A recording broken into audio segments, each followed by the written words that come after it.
Welcome back to the channel of Polity Prava. As you already know that we have completed the preamble, the part 1 till the keyword secularism, and now we have to continue from the democratic. Uh, I know that the content is becoming big, but it is good for you, yeah. I am giving you each and every single thing with utmost in-depth explanation, with current affairs, with other relevant options, Supreme Court cases, and any other thing which is important for that particular keyword. So, without wasting our time, now we will continue with our second part of the preamble.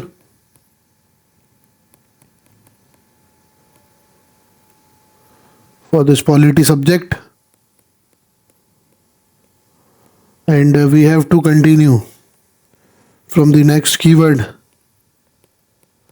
that is democratic. And one more announcement from my side, that we are also starting a series whereby we will complete the entire book in 2 lectures, not more than 2, maximum 2 lectures we will complete it. We are starting with the series for the books of NCRTs, specifically polity NCRTs. And we will start with the class 9th NCRT first. We will complete the class 9th NCRT in 2 lectures itself. And it will serve as an, foundation for your subject. So if anybody feels that I am new to this particular subject and I need an basic foundational understanding from the very scratch, then we will do it. And for the other students also, it will be definitely beneficial, as because for writing content, for getting content, for for quoting or mentioning the examples throughout the world, that what has happened or how the polity functions in particular. So you will get knowledge. The knowledge will not wasted out. If you invest your time in that particular thing, trust me, you will not feel that I wasted my time by reading out those class 9th NCRT. So it is for everyone again. Beautiful content, beautifully designed, with PPTs, with interactive lectures. So get ready for the video on the NCRT also. I think by tonight you will get the very first video of the NCRT series also. So let me continue with the uh, preamble and democratic. So अब democratic जो है वो भी सबसे uncontroversial word है. Like we have read secular, socialist ना, तो they all are controversial in nature. कुछ ना कुछ डिबेट्स इन पे चल ही रही है, कुछ ना कुछ इश्यूज इन पे क्रिएट हो ही रहा है. कोई कह रहा है इनको क्यों लाए, क्यों लगाया, क्या. ये बहुत एकदम अपने आप में बहुत अनकॉन्ट्रोवर्शियल वर्ड है. इसके ऊपर कोई बातचीत नहीं, कोई चर्चा नहीं, कुछ ज़्यादा नहीं. अब डेमोक्रेसी के लिए अगर आप सबसे मुझसे पूछोगे कि ये डेमोक्रेसी है क्या, तो इसमें आप सबसे इंपॉर्टेंट अगर किसी आदमी को याद करना चाहो तो आप याद कर सकते हो अब्राहम लिंकन को. इसको याद कर सकते हो, अब्राहम लिंकन को. और इनकी जो फेमस डेफिनेशन है कि government of the people, by the people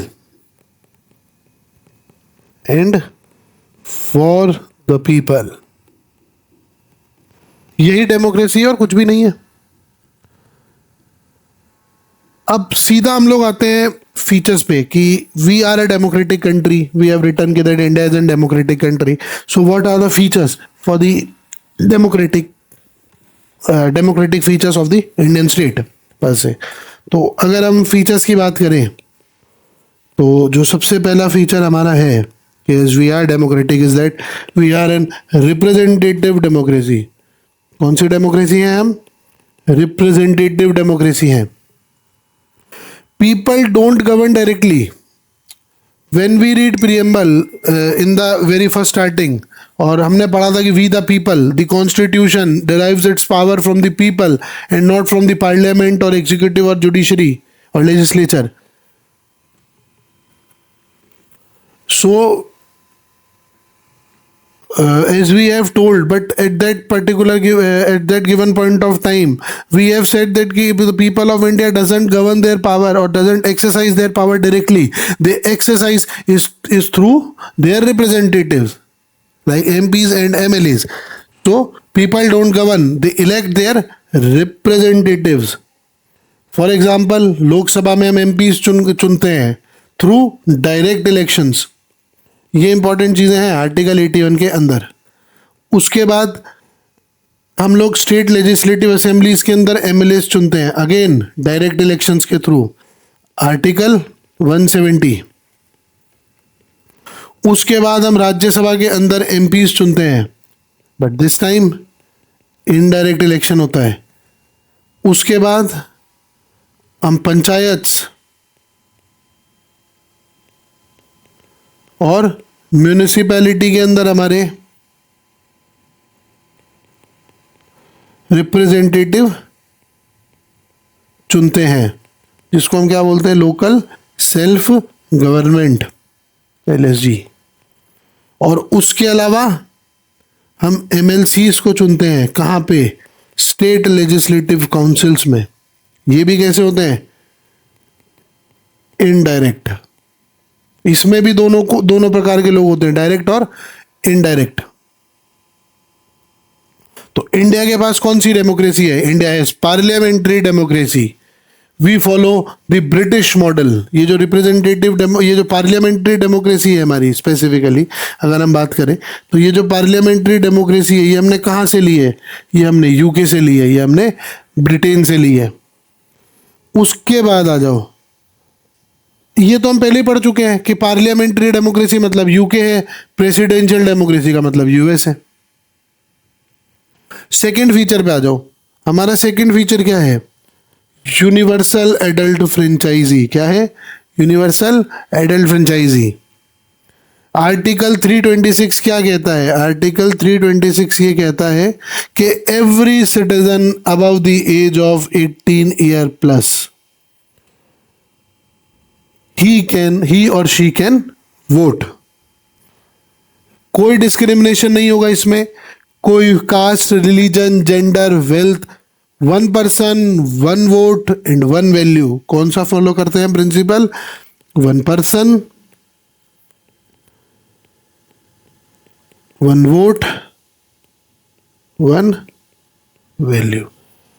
earlier ये जो 18 की एज थी ये 21 थी. क्या थी, 21 थी. But it was change to 18 through 61st amendment act of 1989. 61st constitution amendment act 1989 से हमने इसको चेंज किया, और चेंज करके हमने इस एज को रिड्यूस करके कितना कर दिया, 18 कर दिया. 2 कॉन्स्टिट्यूशनल अमेंडमेंट्स हम ऑलरेडी पढ़ चुके हैं सर कि उनमें क्या हुआ है. 42nd अमेंडमेंट एक्ट हम पढ़ चुके हैं पिछले लेक्चर में. 61st अमेंडमेंट एक्ट हम पढ़ चुके हैं कि वोटिंग एज रिड्यूस करी गई है. इन सब चीज़ों को आपको नोट्स बना के रखना है अपने जब आप पर्सनल नोट्स बनाओगे ना. ये वो पॉइंटर्स हैं, ये वो स्पेसिफिक फैक्ट्स हैं जहाँ पे आदमी जो लास्ट में उसको रिवाइज करना होता है, कॉन्सेप्ट उसको याद रहेंगे. अब आप डेमोक्रेसी कभी नहीं भूलोगे कि Y India is a democratic country. Representative democracy से रिलेटेड कोई सवाल आएगा आप कभी गलत नहीं करोगे. बट ये जो फैक्चुअल चीज़ें हैं कि 21 से एज 18 कब करी, it is a factual thing. You need to memorise it again and again. अब आप ये देखो कि इंडिया का जो ये कंसेप्ट है 1 person 1 vote 1 वैल्यू का, ये क्या एक्चुअली में हमें पॉलिटिकल इक्वालिटी प्रोवाइड नहीं करता है. किस लेवल पे इक्वालिटी हमने अचीव करी है ये चीज करके, पॉलिटिकल इक्वालिटी. कैसे, Ambani, it doesn't matter how rich he is, and there is in Ram और श्याम और XYZ person. It doesn't matter how poor he is. Although Ram और श्याम से ज्यादा तो अमीर कोई हो ही नहीं सकता, बट स्टिल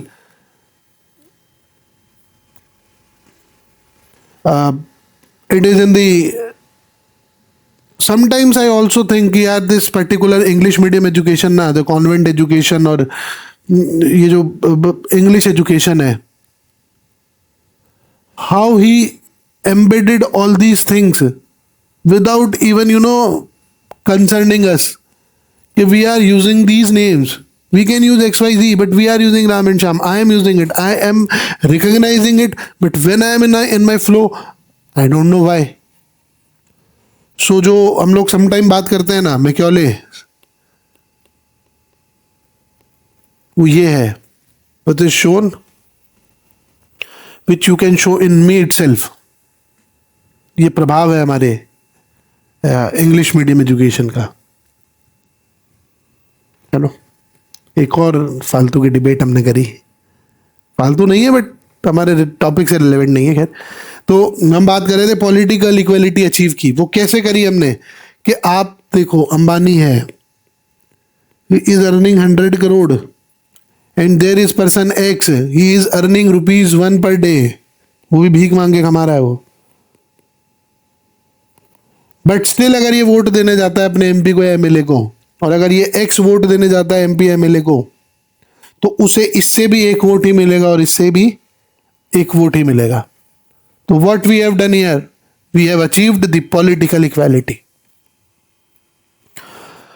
अब इंडिया की हम बात करते हैं. समटाइम आपने हर बार सुना होगा when prime minister goes and he says कि we are the world's largest democracy. क्या है हम? वर्ल्ड्स लार्जेस्ट डेमोक्रेसी हैं हम. कैसे हो वर्ल्ड लार्जेस्ट डेमोक्रेसी? भाई 140 करोड़ लोग हो यार, कैसे नहीं बनोगे? पर चाइना के पास भी है ना 140 करोड़ से ज़्यादा, तो फिर वो क्यों नहीं है? उसकी तो पॉपुलेशन आपसे ज़्यादा है. Because China is not democratic country. China is capitalist country in terms of economy, but in terms of politics और पॉलिटी वो कम्युनिस्ट है, वो सोशलिस्ट है. They are not a democracy. तो हमारे यहाँ पे 97+ करोड़ रजिस्टर्ड वोटर्स हैं 2024 के अंदर. 543+ लोकसभा सीट्स हैं हमारे पास. मतलब we have this much MPs representatives. We have 4000+ state legislative assembly seats. मतलब इतने ज़्यादा हमारे पास एमएलएज हैं. और उसके बाद जब ये सब हम करते हैं तो we exercise what, we exercise the largest democratic exercise ever happened in the human history. In the human history. तो पॉलिटिकल इक्वालिटी की हमने बात करी कि where every vote counts equally, there will be no weightage based on property, education और status.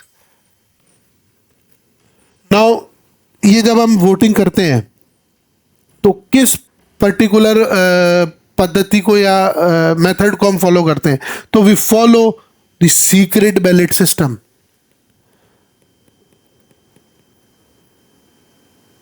ऐसा नहीं है कि इसको आप कहीं पर भी ये कर सकते हो कि तूने मुझे वोट क्यों नहीं दिया, बिकॉज नो बडी नोज इसने किसे वोट दिया है. सीक्रेट बैलेट में वोट देता है ये भी और ये भी. सिर्फ इसे पता है इसे किसने वोट दिया और इसे पता है कि इसने किसे वोट दिया. सॉरी. तो ये एक और हमारा फीचर था. उसके बाद एक और हमारा फीचर है डेमोक्रेसी का, वो है क्या? Multi party system. कौन सा सिस्टम? Multi party system. मतलब we are not limited to 1 or 2 party. जितनी चाहो उतनी पार्टी बना लो. Like USA, you have 2 parties, Republican, Democrats. उसके बाद चाइना में चले जाओ, only 1 party, Chinese Communist party. India में आपको खुद नहीं पता, आपके हर गली मोहल्ले में एक पॉलिटिकल पार्टी रजिस्टर्ड होगी अगर आप देखोगे ढंग से. तो नेशनल पार्टीज की अगर बात करो तो हमारे पास नेशनल पार्टीज अलग हैं जो पूरे नेशनल पार्टीज हैं, जैसे बीजेपी, कांग्रेस, टीएमसी तो आई थिंक हटा दी गई है अब शायद, आम आदमी party also I think become the national party. और उसके बाद रीजनल पार्टीज भी है हमारे पास। रीजनल पार्टीज कैसे, जैसे टीएमसी है, डीएमके है, एआईएडीएमके है, शिवसेना है, टीडीपी है, जनशक्ति पार्टी है, वो प्रशांत किशोर वाली पार्टी है एक, जन Swaraj, you have JDU, you have RJD, Samajwadi party, etcetera etcetera. उसके बाद हमारे यहाँ पे कोएलिशन गवर्नमेंट का सिस्टम भी है। इतना सब होने के बाद भी हमें शांति नहीं है। उसके बाद हम कोएलिशन गवर्नमेंट में भी बिलीव करते हैं। सुना होगा ना आपने एनडीए, आपने सुना होगा ना इंडिया अलायंस।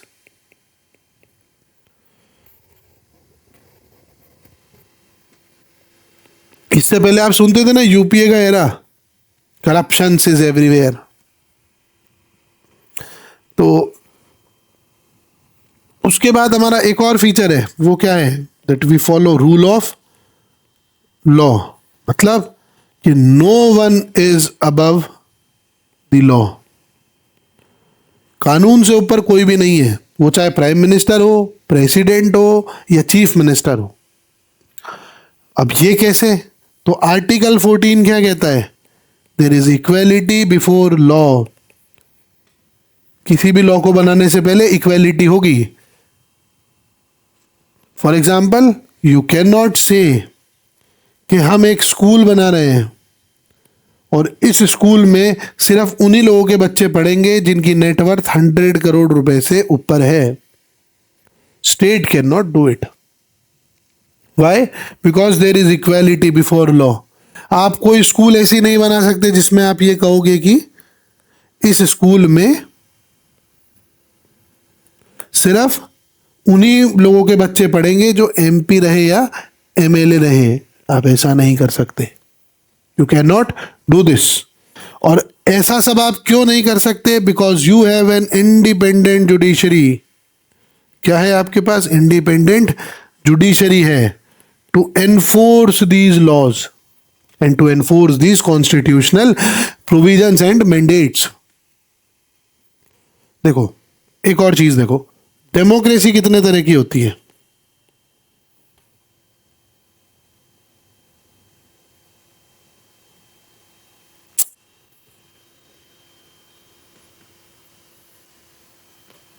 डेमोक्रेसी कितने तरह की होती है?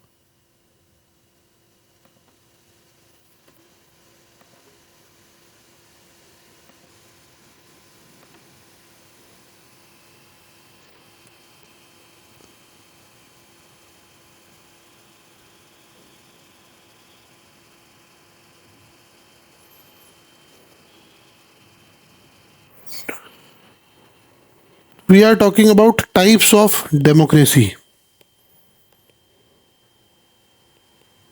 इसकी बात कर रहे हैं टाइप्स ऑफ डेमोक्रेसी की।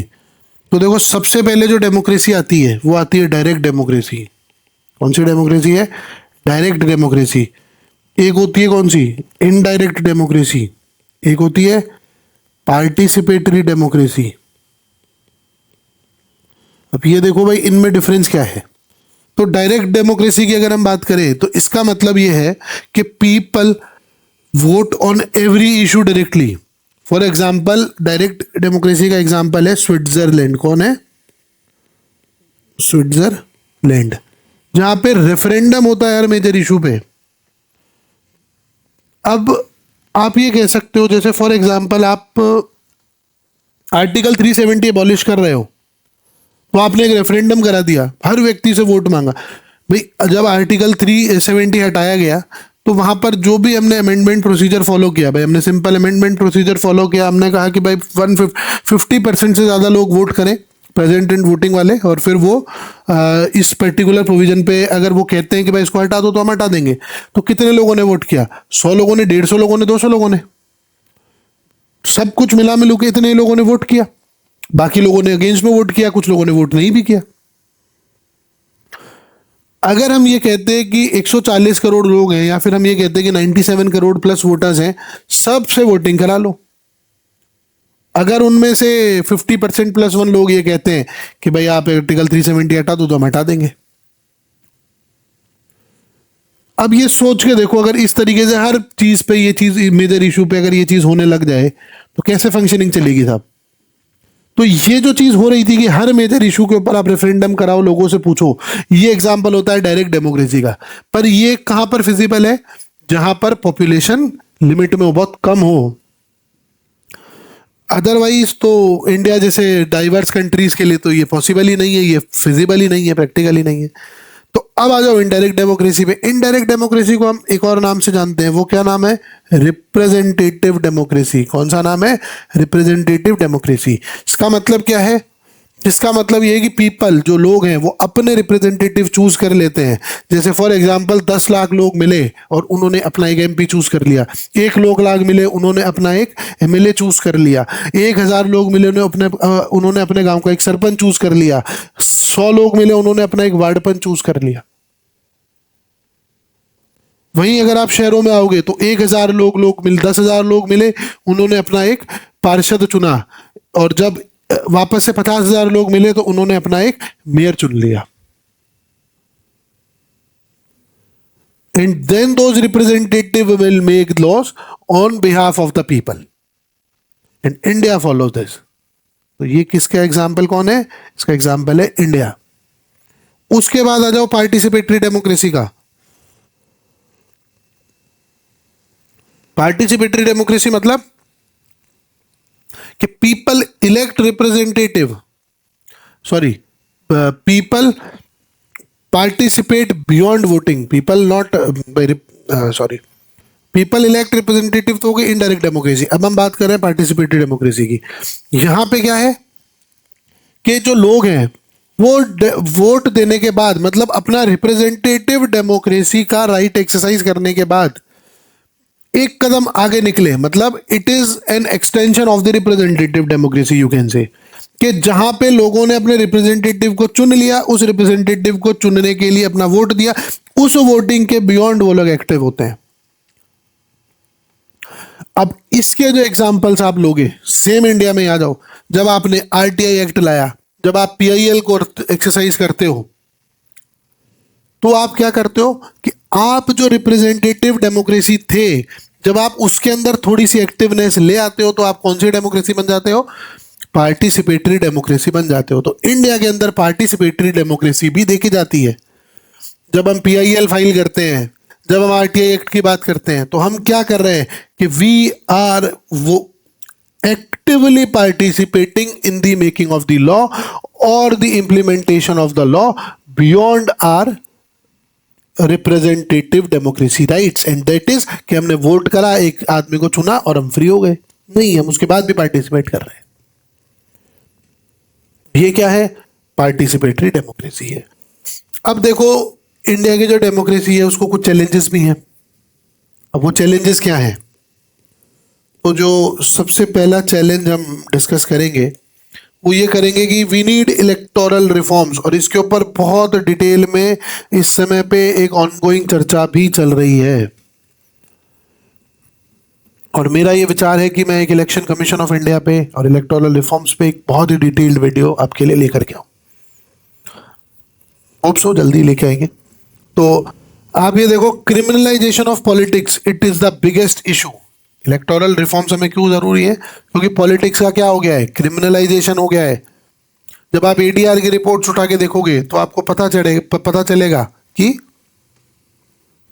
कितने क्रिमिनल एलिमेंट्स हमारे पार्लियामेंट, हमारे विधानसभा में, हमारे राज्यसभा में बैठे हैं।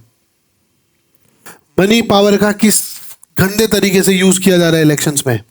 अगर आप रीसेंट वेस्ट बंगाल इलेक्शन ही देखोगे तो 200 करोड़ के ऊपर तो अब तक Election Commission of India seize कर चुका है। उसके अलावा मसल पावर का यूज किया जाता है, लोगों को डराया जाता है, धमकाया जाता है। वोटर टर्नआउट अपने आप में एक बहुत बड़ा इशू है, और खास करके अर्बन एपैथी जिसे हम बोलते हैं, अर्बन एरियाज में वोटिंग बहुत कम हो गई है। हमें लगता है कि हम पढ़ लिख गए हैं, हम शहरों में आ गए हैं, तो हम बहुत एजुकेटेड लोग हो गए हैं। पर आप मुझे एक बात बताओ, आपका एक बहुत बेसिक राइट है, जब ये देश आजाद, आप सोच के देखो इस देश की महानता, आप इस देश की कॉन्स्टिट्यूएंट असेंबली और इस देश के फ्रीडम फाइटर्स की। It is easy to criticise Nehru, it is easy to compare Subhash Chandra Bose, Gandhi ji, Sardar Patel. आज के लोग बैठ के इनको कंपेयर कर लेते हैं कि यार इसका ऐसा उसका वैसा। नहीं, you were not there, you accept. We cannot understand how critical the situation was that at particular point of time. So it is easy. यार आप किसी को देखो, if you criticize the Prime Minister Nehru, it is okay. But criticizing freedom fighter Nehru, it is not okay, sir. It is okay to criticize India's first Deputy Prime Minister and Home Minister, Sardar Vallabhbhai Patel, but it is not right to criticize or to judge freedom fighter Sardar Patel. Must understood a distinction between this particular thing. हम कोई किसी party के प्रवक्ता नहीं है, हमारी कोई line नहीं होनी चाहिए। वी रिस्पेक्ट, फंडामेंटल ड्यूटी भी कहती है कि you must respect your national idols, your national freedom fighters. तो हम कई बार ये कहते हैं, एक वर्ड आता है अर्बन एपैथी का। समटाइम्स हमारे लोगों को लिए कहा जाता है कि साहब शहर वाले हो गए, शहर कौन जाता है जो ज़्यादा पढ़ लिख लेता है। आप ये सोच के देखो कि 1949 में जब हम देश को कॉन्स्टिट्यूशन दे रहे हैं, तो उस समय पे हमने विदाउट एनी डिस्क्रिमिनेशन हर व्यक्ति को, ना उसकी जात देखी, ना पात देखा, ना उसका धर्म देखा, ना उसकी एजुकेशन देखी, ना उसका पैसा देखा, ना कुछ देखा। सिर्फ इतना देखा कि ये इस देश का नागरिक है, बोले है तो इसको वोटिंग राइट देंगे, इसको अपना रिप्रेजेंटेटिव चूज करने का अधिकार है, irrespective of his condition, social, economic, political, कुछ भी हो। अपने आप में कितना बड़ा डिसीजन था ये। और आप आज ये सोच के देखो, आप ये कहते हो कि ये लोग शहर में रहते हैं तो ये ज्यादा पढ़े लिखे हैं, but you will see each and every single time when the elections happen, जो रूरल वोटिंग होती है वो हमेशा अर्बन वोटिंग से ज्यादा होती है। तो अब मुझे ये बता दे कोई कि पढ़ा लिखा ये है या ये है। मेरी नजर में तो ये अनपढ़ है। He can't even exercise that particular right which is given to him since the inception of the formation of this country.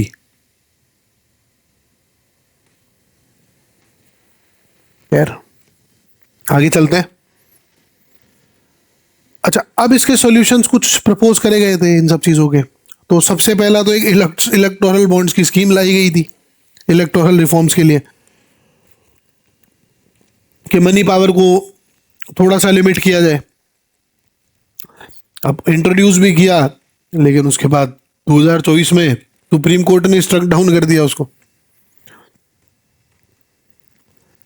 Inner party democracy का कॉन्सेप्ट हम लेकर के आए हैं, जिसमें हमने कहा है कि आपके पार्टी के अंदर एक डेमोक्रेसी होनी चाहिए, आपकी पार्टी का एक कॉन्स्टिट्यूशन होना चाहिए, आपकी पार्टी के अंदर एक डेमोक्रेटिक पद्धति के हिसाब से एक वर्किंग होनी चाहिए कि आपका अध्यक्ष कैसे चुना जाएगा, आपके और अदर जो जनरल सेक्रेटरीज हैं वो कैसे चुने जाएंगे, और आपके जो अदर पोजीशंस हैं उनको आप कैसे इलेक्ट करोगे। तो हर चीज का अपना एक सिस्टम होगा, एक डेमोक्रेटिक सिस्टम होगा। अच्छा, एक और समस्या है हमारे साथ रीजनल इम्बैलेंस की। ये क्या है कि कुछ स्टेट्स जो हैं वो बहुत ज़्यादा पावरफुल हो गई हैं। कुछ स्टेट्स क्या हो गई हैं, बहुत ज़्यादा पावरफुल हो गई हैं, और कुछ स्टेट्स को हमको तवज्जो ही नहीं देते हैं। पॉलिटिकली बात कर रहा हूं मैं। आपने एक बहुत फेमस डायलॉग है जो सुना होगा कि दिल्ली का रास्ता यूपी होके निकलता है। ऐसा क्यों है भाई? Delhi you mean the central government और the union government, by UP you mean the state. Delhi जाने का रास्ता यूपी से क्यों है भाई? सपोज करो ये इंडिया का मैप है,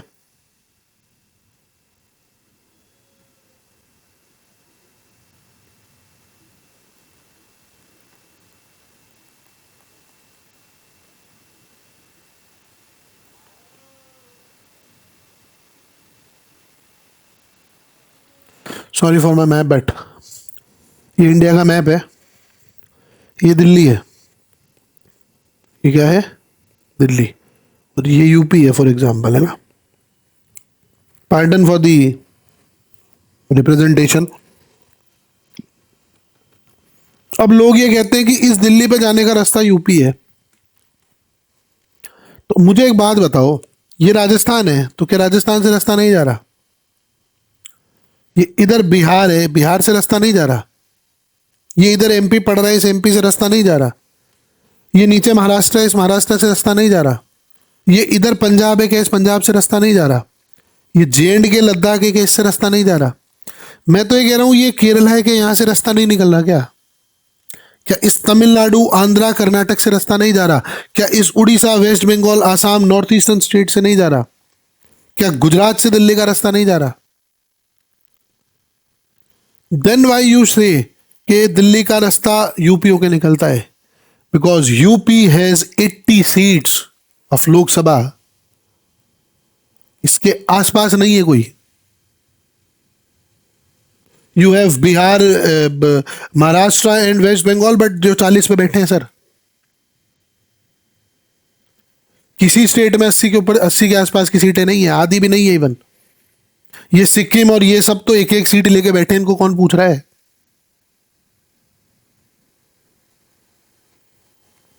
ये रहा राजस्थान और ये रहा गुजरात बगल में ही, 25-26 सीटें हैं इनके पास। खैर, अब ऐसा इसलिए है कि डीलिमिटेशन भी हमने फ्रीज कर रखा है 2026 तक, तो अब डीलिमिटेशन भी होना है। तो अब ये जो आप वन नेशन वन इलेक्शन की बात कर रहे हो, आप वुमेन जो रिजर्वेशन बिल लेके आए हो इसकी बात कर रहे हो, तो ये सब इस डीलिमिटेशन एक्सरसाइज के बाद ही चालू होगा। नॉर्थ साउथ का डिवाइड कितना बड़ा है आपके, नॉर्थ वर्सेस साउथ की डिबेट कितनी बड़ी डिबेट है ये। चलो, और बहुत सारे चैलेंजेस हैं जो हम डिस्कस करेंगे बाद में जब इस चीज के ऊपर आएंगे। अब despite challenges Indian democracy is resilient. Despite challenges Indian democracy क्या है, रेजिलियंट है। रीजन बीइंग के in every 5 years you will see a peaceful transfer of power. When you see when Atal Bihari Vajpayee lost the election, Manmohan Singh ji become the prime minister. There is no violence, nothing happened. When Manmohan Singh ji lost the election in 2014 and Prime Minister Modi becomes the Prime Minister, there is no violence you have seen. There is an peaceful transfer of power. सत्ता का हस्तांतरण बहुत ही peaceful था। पर वहीं आप देखो जब जो बाइडन इलेक्शन जीता और ट्रम्प हारा 2020 में, तो कैपिटल हिल पे क्या बवाल हुआ था।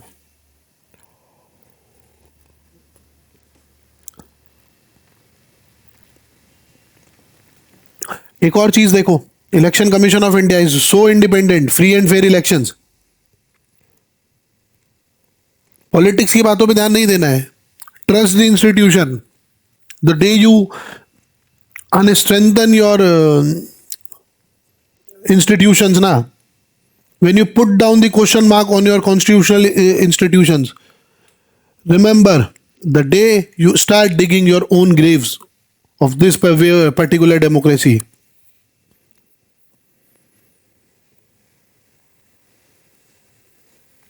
उसके बाद सब एक्टिव सिविल सोसाइटी है हमारे देश में, एनजीओज, मीडिया सब काम कर रही हैं। मीडिया तो खैर चलो आजकल आप नहीं कह सकते, बट वाइब्रेंट अपोजिशन है कि नहीं, जो गवर्नमेंट को चेक में रखती है। करंट अपोजिशन के ऊपर आप सवाल उठा सकते हो। इंडिपेंडेंट जुडिशरी है कि नहीं, इस पे तो आप बहुत क्लियरली जा सकते हो यस, कि struck down unconstitutional laws. Judiciary जितना एक्टिवली काम कर रही है उतना कोई नहीं कर रहा है देश में। अब डेमोक्रेटिक सक्सेस कैसे देख सकते हो आप कि भाई इंडिया में डेमोक्रेसी है कि नहीं? तो 2014 में देखो, कांग्रेस से BJP, peaceful transition. RTI act कैसे आया? पीआईएल अलाउड है कि नहीं? और सोशल मूवमेंट्स देखो आप, Anna Hazare, Nirbhaya movement, farmer protest, अभी रिसेंट आप देख सकते हो, फार्म लॉज को जब रिपील कराया फार्मर्स ने। India is often called as world's largest democracy, but it also criticized as electoral autocracy by some reports। ये फैक्ट है सर एक बहुत बड़ा, कि कई जगह पे जब आप ये कह रहे हो ना कि we are the world's largest democracy, तो कुछ वीडम इंस्टीट्यूट्स करके हैं, ये रिपोर्ट्स पब्लिश करते हैं, ये कहते हैं कि there is electoral autocracy in India.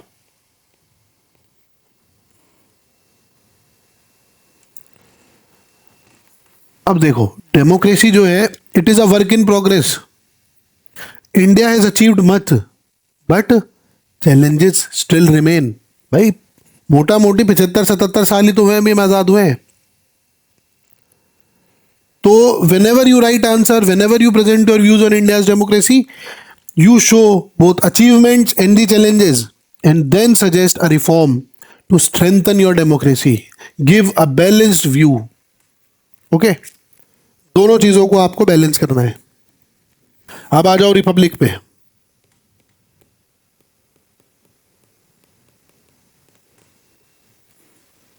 हमने कहा था ना कि रिपब्लिक डे क्यों सेलिब्रेट करते हैं हम डेमोक्रेटिक डे सेलिब्रेट क्यों नहीं करते, हम सॉवरेन डे सेलिब्रेट क्यों नहीं करते 26 जनवरी को?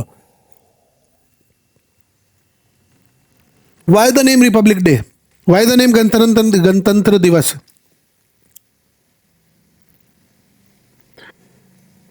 अब डिफरेंस समझो रिपब्लिक और मोनार्की के बीच का। इसका डिफरेंस समझो, मोनार्की और रिपब्लिक का डिफरेंस समझो। जब मोनार्की पढ़ो तो यूके को याद करो, और रिपब्लिक पढ़ो तो इंडिया को याद करो। किसको याद करो? इंडिया को याद करो। मोनार्की का मतलब ये होता है कि जो हेड ऑफ स्टेट है वो एक हेरिडिटरी पोजीशन होगी। It is based by on blood, जहां पे किंग और क्वीन मतलब एक ही फैमिली का person, family head of that family will become the head of the state. But वहीं रिपब्लिक आप देखो तो जो हेड ऑफ द स्टेट होता है वो किसी ब्लड लाइन पे बेस्ड नहीं होता है, किसी फैमिली से बेस्ड नहीं होता है, वो इलेक्टेड रिप्रेजेंटेटिव होता है। वो पोजीशन हेरिडिटरी नहीं होती है। द्रौपदी मुर्मू जी हमारी प्रेसिडेंट है, तो इसका मतलब ये नहीं है कि इसके बाद उनकी बेटी बन जाएगी, उनका बेटा बन जाएगा। आफ्टर 5 ईयर्स अगर उन्हें दोबारा बनना है तो इलेक्शन लड़के आना पड़ेगा। अगर हार गई तो कोई और बनेगा।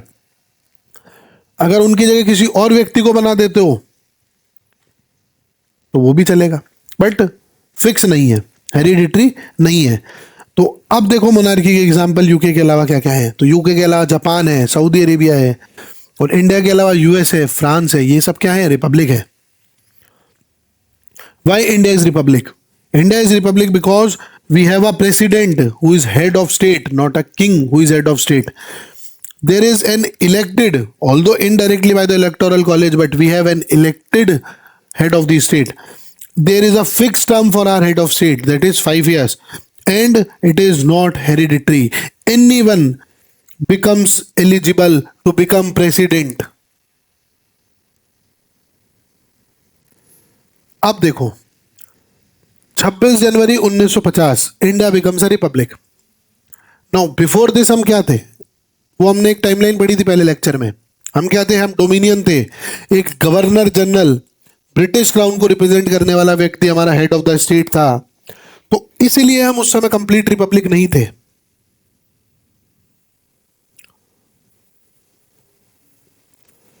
अब आप एक चीज और याद रखो कि जो लास्ट गवर्नर जनरल था हमारा, वो कौन था? वो सील राजगोपालाचारी थे। अब ऑल्दो इंडियन थे बट स्टिल क्या थे? रिप्रेजेंट करते थे किसको? क्राउन को। तो अगर कोई आपसे ये सवाल पूछता है कि who is the last Indian governor general, It is C. Rajgopalachari, who is last Indian Governor General. C. Rajgopalachari. But if he asked who is last British Indian Governor General, then Lord Mountbatten. और कहाँ का Lord Mountbatten? Who is first president of India? Dr. Rajendra Prasad. Everybody knows. क्यों? Because he is elected by people's representatives. अब symbolic सा change है but hugely different है. अगर Indian president के हिसाब से मैं आपको बहुत बेसिक से फैक्ट दूं, ऑल्दो हम प्रेसिडेंट बहुत डिटेल में कवर करेंगे, पर अगर मैं इंडियन प्राइमरी प्रेसिडेंट के बारे में कुछ आपको फैक्ट्स बताऊं तो इनडायरेक्ट इलेक्शन होता है. आर्टिकल 54 ये कहता है इलेक्टोरल कॉलेज के अंदर आपके एमपीज होते हैं, एमएलएज होते हैं, नॉमिनेटेड वाले नहीं होते हैं. प्रोपोर्शनल रिप्रेजेंटेशन से इसका वोटिंग सिस्टम कराया जाता है. अब ये हम पढ़ेंगे, जब डिटेल में पढ़ेंगे. 5 साल का टर्म होता है, री इलेक्शन अलाउड होता है, इंडियन सिटीजन होना चाहिए, 35 साल की एज होनी चाहिए मिनिमम, लोकसभा मेंबर के लिए क्वालिफाइड होना चाहिए. अच्छा, आप एक चीज़ मुझे बताओगे कि लोकसभा मेंबर क्वालिफाई होने के लिए आपको कितनी एज चाहिए? मतलब आपको अगर लोकसभा एमपी बनना है तो आपकी एज कितनी होनी चाहिए, ये आप कमेंट सेक्शन में बताओगे. रिमूवल होता है थ्रू इम्पीचमेंट. क्यों होता है? बिकॉज वायलेशन ऑफ कॉन्स्टिट्यूशन कर देता है तो. और 2/3 मेजोरिटी चाहिए होती है अगर आपको उसको हटाना है तो. पावर्स तो सबसे पहले तो नॉमिनल हेड है साहब, नॉमिनल हेड है, रियल हेड नहीं है देश का. रियल हेड कौन होता है? PM, COM. बट कुछ डिस्क्रिशनरी पावर्स होती हैं उसके पास, उसको वो यूज करता है प्रेसिडेंट. अगर यूएस के प्रेसिडेंट के साथ अगर हम इंडियन प्रेसिडेंट को कंपेयर करें तो यूएस का प्रेसिडेंट रियल पावर रखता है. जैसे हमारे यहाँ पे इंडियन प्राइम मिनिस्टर है, वैसे यूएस में यूएस प्रेसिडेंट है. अच्छा, कुछ सिमिलरिटीज भी है. कमांडर इन चीफ इंडिया में कौन है? Nominal head. पर वहां कमांडर इन चीफ कौन है? Real head. और रियल हेड कौन है? तो वहां रियल हेड और नॉमिनल हेड दोनों सेम है. ये हमारे यहीं पर है, डी जूरे और डी ये फैक्टो. इंडियन प्रेसिडेंट के बारे में अगर आप मेनली देखोगे ना तो वो सेरिमोनियल हेड है. He was bounded by the advice of the council of minister under article 74. और वीटो पावर भी बहुत लिमिटेड है प्रेसिडेंट के पास. किसी भी बिल को वो एक ही बार रिटर्न कर सकते हैं. अगर दोबारा से same bill with same comma भी चेंज मत करके दोबारा अगर पार्लियामेंट भेज देना तो it is binding on the president कि आप उसको पास करके दोगे, आप उस पर साइन करोगे. अब एक बात बताओ, India follows parliamentary system, the Westminster model of the British, but why not presidential system that US follows? देखो एक बात बताओ, कैन प्रेसिडेंट सन और डॉटर बिकम्स द प्रेसिडेंट? अगर आपसे सवाल ये पूछा जाता है कि क्या इंडिया में जो प्रेसिडेंट का बेटा या बेटी है वो प्रेसिडेंट बन सकता है? अरे बन सकता है, यस. नो नहीं है इसका जवाब. इसका जवाब यस आएगा. क्यों? एक बात बताओ, हेरिडिटरी राइट तो नहीं है, पर किसने मना करा है उसको कि वो कंटेस्ट नहीं कर सकता इलेक्शंस? भाई मैं इलेक्शन कंटेस्ट कर सकता हूं तो प्रेसिडेंट का बेटा भी तो इलेक्शन कंटेस्ट कर सकता है ना. प्रतिभा पाटिल, देखो उनके जो बच्चे थे वो प्रेसिडेंट नहीं बने. अब्दुल कलाम बैचलर थे तो उनके साथ कोई फैमिली इशू ही नहीं था. तो इंडिया में ये कहा जाता है कि position is earned not inherited. India में जो पोजीशन आप अचीव करते हो ना, you earn it, it is not inherited to you.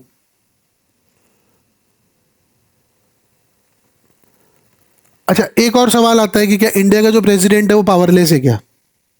हम इसको ऑल दो डिटेल में देखेंगे जो प्रेसिडेंट पढ़ेंगे, बट एक छोटा छोटा मैं आपको आइडिया दे रहा हूं. तो एंटायरली ये बात बिल्कुल सही नहीं है. मतलब आप इसको अगर देखोगे तो पूरी तरीके से बात सही नहीं है. डिस्क्रिशनरी पावर्स हमारे प्रेसिडेंट के पास होती है.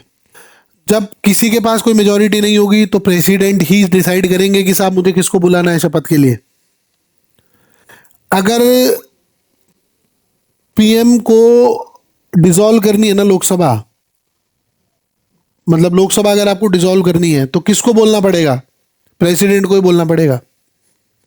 बिल रिकंसीडर के लिए एक बार तो भेज ही सकते हैं, और पॉकेट वीटो भी एक है हमारे पास, इसको हम बहुत अच्छे से पढ़ेंगे, कंट्रोवर्शियल है ये नेचर में काफ़ी, और बहुत इस पे समय जाएगा हमारा। तो एक डिले साइनिंग होती है, डिले साइनिंग अथॉरिटी है इंडेफिनिटली टाइम तक के लिए, जिसको हम पॉकेट वीटो बोलते हैं। ये मेंशन नहीं है बट ये आपके हमने ड्राइव किया है इसको प्रोविजन से, तो इसको हम डिटेल में पढ़ेंगे कभी जब प्रेसिडेंट पढ़ेंगे। तो देखो 2004 का इलेक्शन था और एपीजे अब्दुल कलाम ने एक ऑफिस ऑफ बिल का जो है ऑफिस ऑफ प्रॉफिट बिल का जो है एक बिल भेजा गया था और उसको उन्होंने रिटर्न कर दिया था वापस से। पार्लियामेंट ने उसको पास कर दिया दोबारा से और उन्होंने साइन भी किया उसमें। पर आपने एक चीज देखी, he exercised his right to review. मुझे नहीं लगता है कि 2004 के बाद आपने ये चीज कभी देखी होगी कि when president has written the bill. ये अपने आप में एक सोचने लायक चीज है कि in 2004 the president APJ Abdul Kalam has written the bill which has been passed by the parliament, the bill named office of profit bill. Although the bill has been passed, when again the parliament sent it to the to the president, but the president has exercised his right to review the bill. Can you give me an example in last 20-25 years, 20-22 years, when the president has exercised his right to review? These are the discourses, these are the debates which should be discussed in India.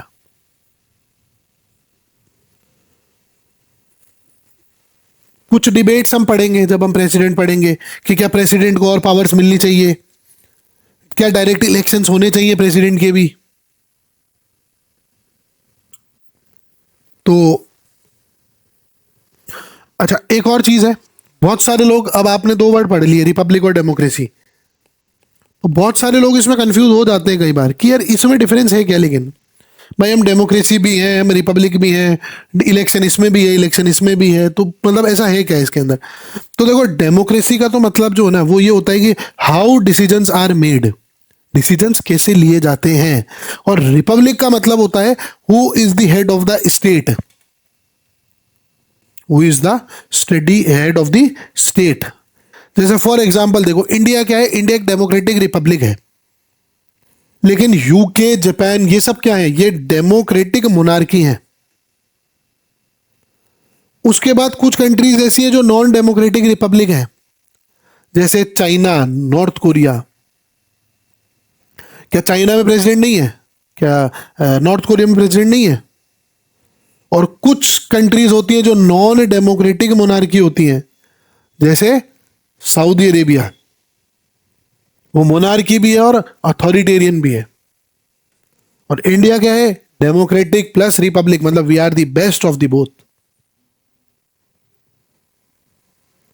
तो हमने 5 keywords complete करे हैं to that describes the nature of the Indian state, triple HDR, याद रखो। अब आ जाओ objectives पे साहब, इस पे आ जाओ ऑब्जेक्टिव्स पे। ऑब्जेक्टिव्स क्या है? JLEF, justice, liberty, equality and fraternity. सबसे पहले आ जाओ जस्टिस पे। अब जस्टिस में प्रियम्बल ये कहता है कि to secure to all its citizens justice, social, economic and political. तो सबसे पहले तो याद रखो हमें 3 टाइप के जस्टिस पढ़ने हैं। कौन कौन से जस्टिस पढ़ने हैं? हमें सोशल जस्टिस पढ़ना है, हमें इकोनॉमिक जस्टिस पढ़ना है और हमें पॉलिटिकल जस्टिस पढ़ना है। ठीक, आ जाओ। अब सोशल जस्टिस का मतलब कि कास्ट, रिलीजन, जेंडर, मतलब सोशल लेवल पे हमारा कोई डिस्क्रिमिनेशन नहीं हो, इक्वल सोशल स्टेटस हम सबको मिले, सोशली हम सब इक्वल रहे, किसी तरह का भेदभाव नहीं हो, छुआछूत नहीं हो, अबॉलिशन ऑफ अनटचेबिलिटी जो आर्टिकल 17 में हमने किया। तो आर्टिकल 15 कहता है नो डिस्क्रिमिनेशन, आर्टिकल 17 कहता है there is abolition of untouchability.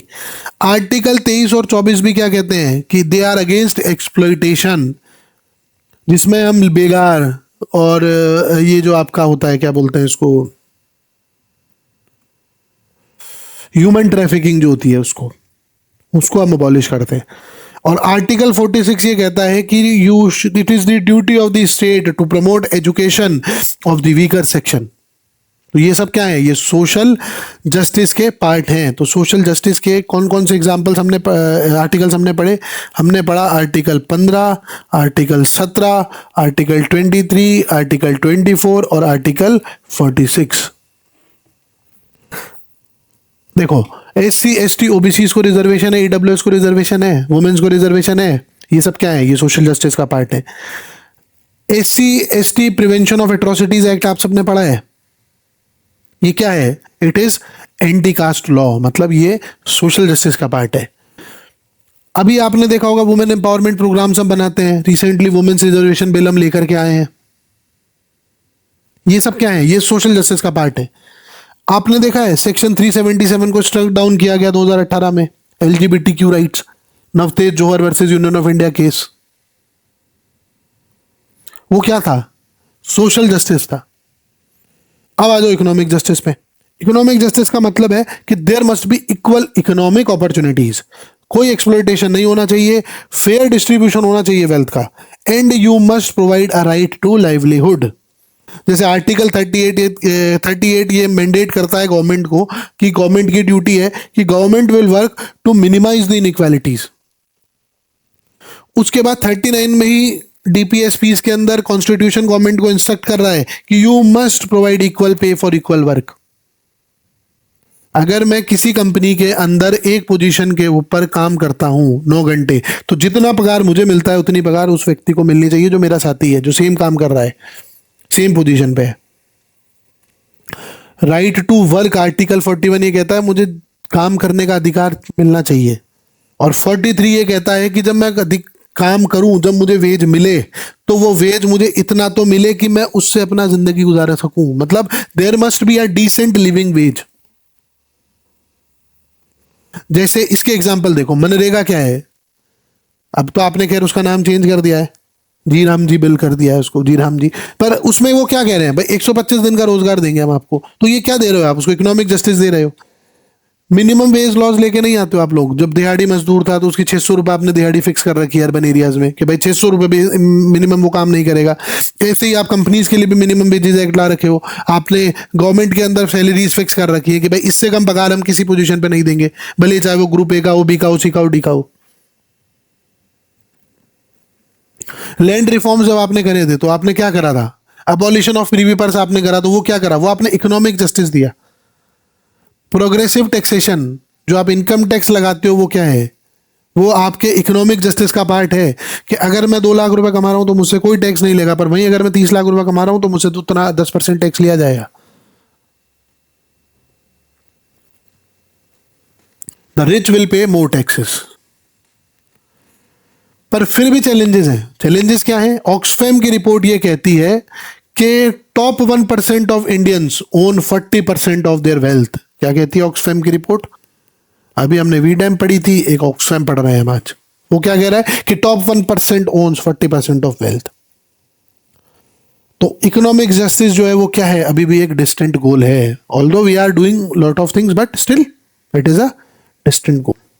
अब आ जाओ पॉलिटिकल जस्टिस पे। तो पॉलिटिकल जस्टिस हम ऑलरेडी पढ़ चुके हैं, अभी जब हमने पढ़ा था पॉलिटिकल इक्वेलिटी को, तो वही है equal political rights, right to participate in governance, voting right 326 में दिया, 325 में कहा कि किसी तरह का वोटिंग में डिस्क्रिमिनेशन नहीं करोगे। आर्टिकल 16 ये कहता है कि पब्लिक एम्प्लॉयमेंट में इक्वल अपॉर्चुनिटी दोगे आप। तो right to vote, right to contest election, panchayat वाले जो ये 73rd 74th अमेंडमेंट एक्ट आप लाए जिसमें आपने पॉलिटिकल पार्टिसिपेशन को लोकल लेवल पे लेके गए, और अभी रिसेंटली आप वुमेन्स रिजर्वेशन बिल लेकर के आ रहे हो, ये सब क्या है, ये पॉलिटिकल जस्टिस है ये। अब आ जाओ लिबर्टी पे, इस पे आ जाओ लिबर्टी पे। अब लिबर्टी कौन सी है साहब, तो लिबर्टी है टेफबो, क्या है, ये भी लिख सकते हो टेबफो या टेफबो, कुछ भी आपकी इच्छा हो। जो thought, expression, faith, belief and worship. देखो liberty of thought, expression, belief, faith and worship, 5 तरह की लिबर्टीज मेंशन्ड है। अब लिबर्टी ऑफ थॉट का मतलब क्या है कि freedom to think whatever you want, जो आपकी इच्छा हो वो सोचो। कोई थॉट पुलिसिंग नहीं होगी कि आपके सोचने पे पुलिस आ जाए कि तुमने ऐसा सोचा ही क्यों। Article 19 clause 1 clause sub clause A क्या कह रहा है? Freedom of speech. और फ्रीडम ऑफ स्पीच में ही क्या आता है? Freedom to think. सोचोगे नहीं तो बोलोगे कैसे यार? सोच के ही तो बोलोगे।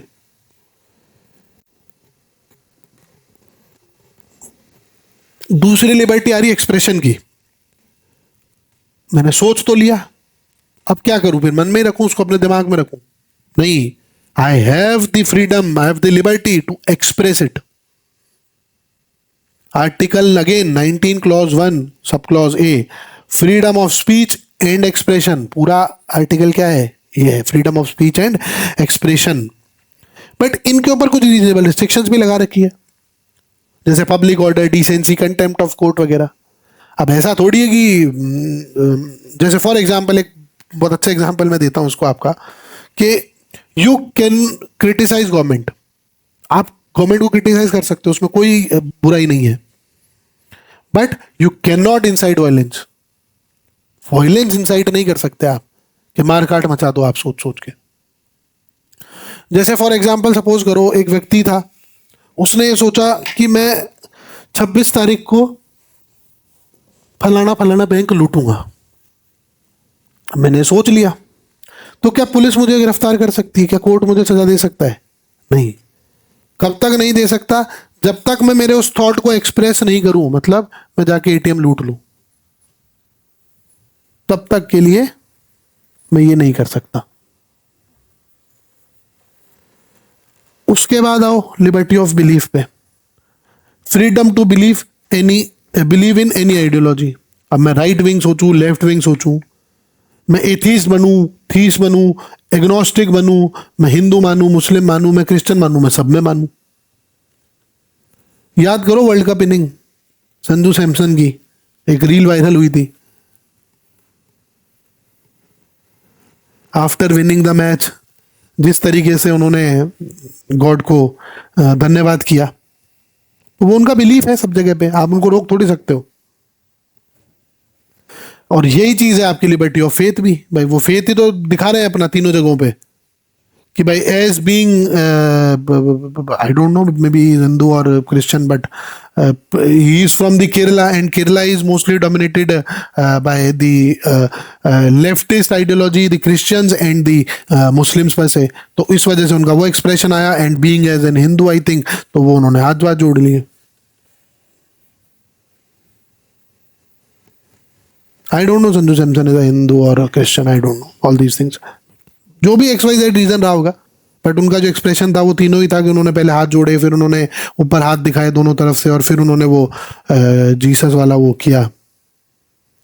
तो it shows his belief, it shows his faith, his thought and his expression, and then he worship it. भाई उन्होंने सोचा होगा इस तरीके से कि मैं तीनों गॉड्स को थैंक यू करूंगा, उन्होंने फिर वहां पर उसको एक्सप्रेस भी कर दिया तीनों तरीके से, उनको गॉड को वो करके। तो अब वो जो थॉट था वो उनका बिलीफ था, जब भी तो आया ना भाई, उस बिलीफ में वो तीनों बिलीफ में मानते थे, तो उन्होंने ये चीज सोची कि मुझे ये चीज एक्सप्रेस करनी है, और आपने उसको रोका भी नहीं।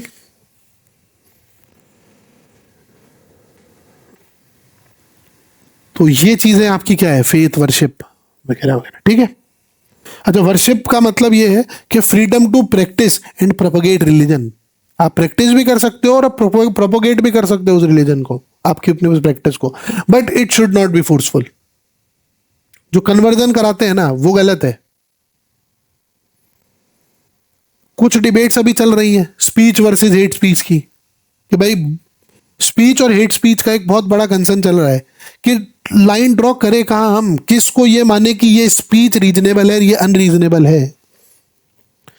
124 का मिसयूज हो रहा है कि नहीं हो रहा है? 124A का, सेक्शन 124A का जो सेडिशन लॉ है। अब तो खैर चलो आईपीसी चली गई यार, आपने उसको थोड़ा थोड़ा बीएनएस में चेंज भी कर दिया है, बट स्टिल सेडिशन लॉ तो है ही आपके पास अभी भी। And remember, India is the only democratic country जिसके पास सेडिशन लॉ है। इसके अलावा सोशल मीडिया रेगुलेशन पे कितनी बड़ी डिबेट चल रही है कि सोशल मीडिया को कितना रेगुलेट करे, कितना नहीं करे। रिलीजन और यूसीसी का जो डिबेट है जो आप फ्रीडम ऑफ रिलीजन की बात करते हो, तो पर्सनल लॉ और यूनिफॉर्म सिविल कोड दोनों में कन्वर्जन फ्रीडम है कि कोवर्जन है, कैसे डिसाइड करोगे? लिबर्टी वर्सेस सिक्योरिटी की अपने आप में एक डिबेट है जिसको हम ऑलरेडी डिस्कस कर चुके हैं। UAPA, NSA, balancing individual liberty with national liberty. जिसने भी मेरा लिबर्टी का लेक्चर देखा होगा, he must have understood all these things very clearly. अब आ जाओ इक्वालिटी पे। अब इक्वालिटी कितने तरह की? इक्वालिटी है 100। Equality of status and opportunity.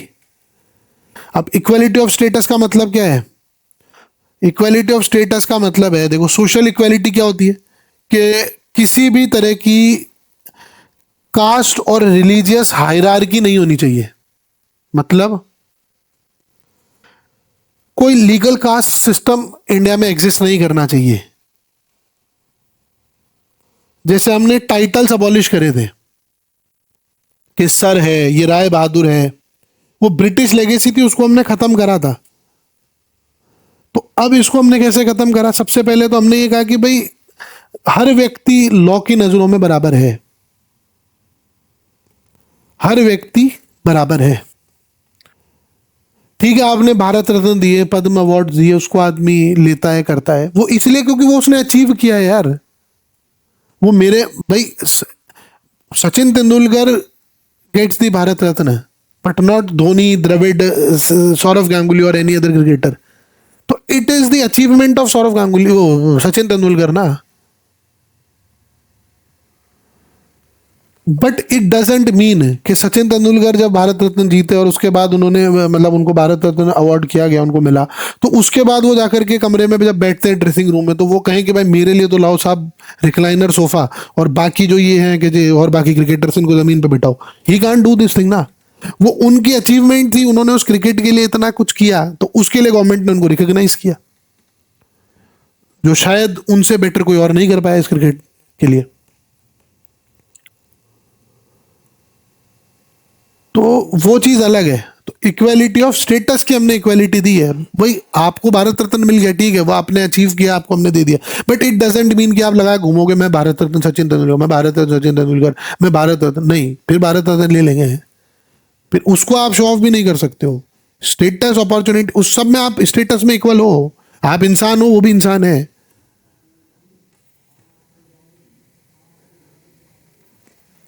Opportunity की बात, तो equal chance to progress in life. अब मुझे एक बात बताओ, सचिन तेंदुलकर और विनोद कांबली दोनों साथ क्रिकेट खेलने आए थे।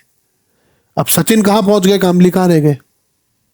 अब ऐसा तो हुआ ही नहीं था ना, किसी ने हाथ पकड़ लिया था विनोद कांबली का और सचिन तेंदुलकर को खेलने दिया, या फिर ऐसा कुछ किया हो कि भाई बीसीसीआई ने बोला हो कि सचिन के सामने तो बहुत नॉर्मल जो बॉलर्स हैं वो ले आओ, और टफेस्ट ऑफ द बॉलर जो है वो आपके विनोद कांबली फेस करेगा। नहीं, सेम बॉलर थे, सेम पिच थी, सेम सिचुएशंस थी, सेम कंडीशन थी, और सेम रिसोर्सेज थे। तो सचिन सचिन रह गए और कामली कामली रह गया। तो ये थी इक्वालिटी ऑफ अपॉर्चुनिटी। अब एक पैराडॉक्स जो हमें देखने को मिलता है कि how to ensure equality when starting points are unequal. जब स्टार्टिंग पॉइंट्स ही अनइक्वल है तो हम कैसे इंश्योर करेंगे इक्वालिटी को? इसका जो सॉल्यूशन है ना सर, वो है कंपनसेटरी डिस्क्रिमिनेशन। क्या है इसका सॉल्यूशन? Compensatory discrimination. और इसी कंपनसेटरी डिस्क्रिमिनेशन को बोला जाता है रिजर्वेशंस। ये रिजर्वेशन जो है ये सॉल्यूशन है इक्वालिटी इंश्योर करने का, और that is why SC ST को हमने रिजर्वेशन दिया, हमने OBCs को रिजर्वेशन दिया, हमने EWS को रिजर्वेशन दिया थ्रू 103 अमेंडमेंट एक्ट, हमने 106 के थ्रू जो है आपके वुमेन्स को रिजर्वेशन दिया। अभी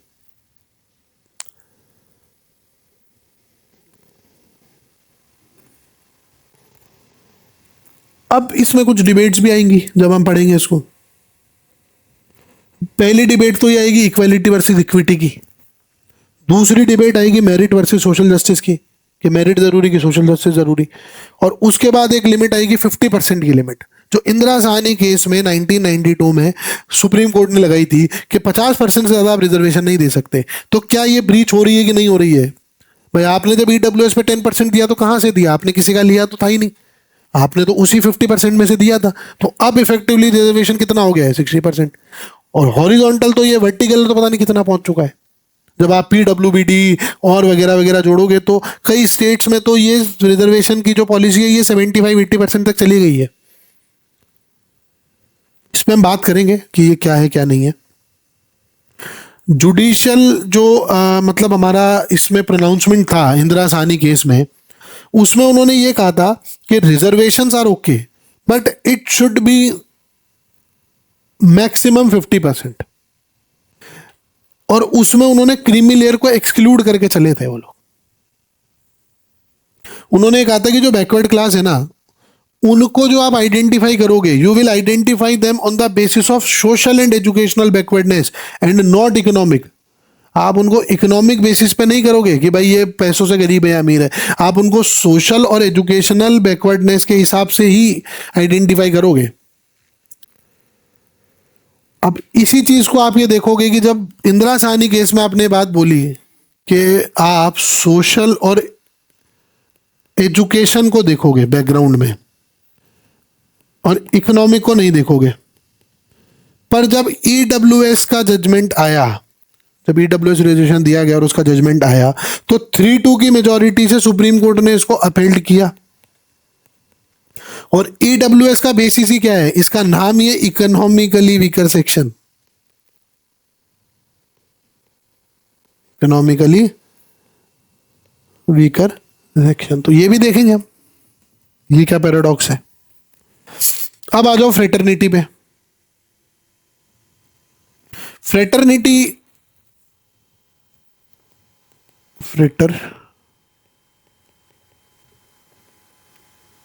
फ्रेटर्निटी तो fraternity assuring the dignity of the individual and the unity and integrity of the nation, ये लाइन है। फ्रेटर्निटी का बेसिक मतलब ये होता है ब्रदरहुड। फीलिंग होनी चाहिए कॉमन बिलोंगिंग्स की, आपके और मेरे बीच में क्या एक चीज ऐसी कॉमन है उसको फील करना है, और वही हमारे बीच में ब्रदरहुड क्रिएट करेगी, फ्रेटर्निटी क्रिएट करेगी। देखो अब ये जरूरी क्यों था कि इंडिया एक डाइवर्स कंट्री है, 22 तो हमारी ऑफिशियल लैंग्वेजेस हैं, 6 मेजर रिलीजन्स हैं हमारे पास, 4000 से ज्यादा कास्ट हैं इस देश में, मल्टीपल एथनिसिटीज हैं, मल्टीपल कल्चर्स हैं। एक बहुत फेमस हिंदी की लाइन है, मैं उसको रिमेंबर नहीं कर, मतलब मुझे नहीं आती है, बट बचपन में हम लोग सुना करते थे बड़े बूढ़ों से कि कोस कोस पे बदले पानी, वानी पानी, और 2 कोस पे बदले वाणी, ऐसे कुछ था कि मतलब हर एक टाइम के बाद आपका पानी चेंज हो जाता है, फिर कुछ दूर पे चलोगे तो आपकी बोली चेंज हो जाएगी, उससे कुछ देर पे चलोगे तो आपका पहनावा भी चेंज हो जाएगा, उससे कुछ देर पे चलोगे तो आपका खाना ही चेंज हो जाएगा। तो मतलब इतनी डाइवर्सिटी है कि हर एक कदम पे आपके कुछ ना कुछ चीजें बदल जाती है। तो ये हमारा मानना था कि बिना फ्रेटर्निटी के डिसइंटीग्रेशन पॉसिबल है। अगर आप इन लोगों को एक कर दोगे ना एक बार के लिए कि भाई ये लो, तो उससे काम नहीं चलेगा। आपको जब इनको एक करना है ना, तो आपको एक फीलिंग भी डेवलप करनी पड़ेगी, एक इमोशनल कनेक्ट, इमोशनल टच भी देना पड़ेगा, ताकि आप इनको एक साथ रख सको। फ्रेटर्निटी के 2 ऑब्जेक्टिव्स हैं। सबसे पहला तो है डिग्निटी ऑफ द इंडिविजुअल। क्या है? डिग्निटी ऑफ द इंडिविजुअल, मतलब every person deserves respect and dignity. अब आर्टिकल 21 भी ये कहता है, right to life with dignity. आपने मैनुअल स्कैवेंजिंग बैन करी है, आपने बॉन्डेड लेबर हटाए, आपने एंटी डाउरी लॉज लेकर के आए,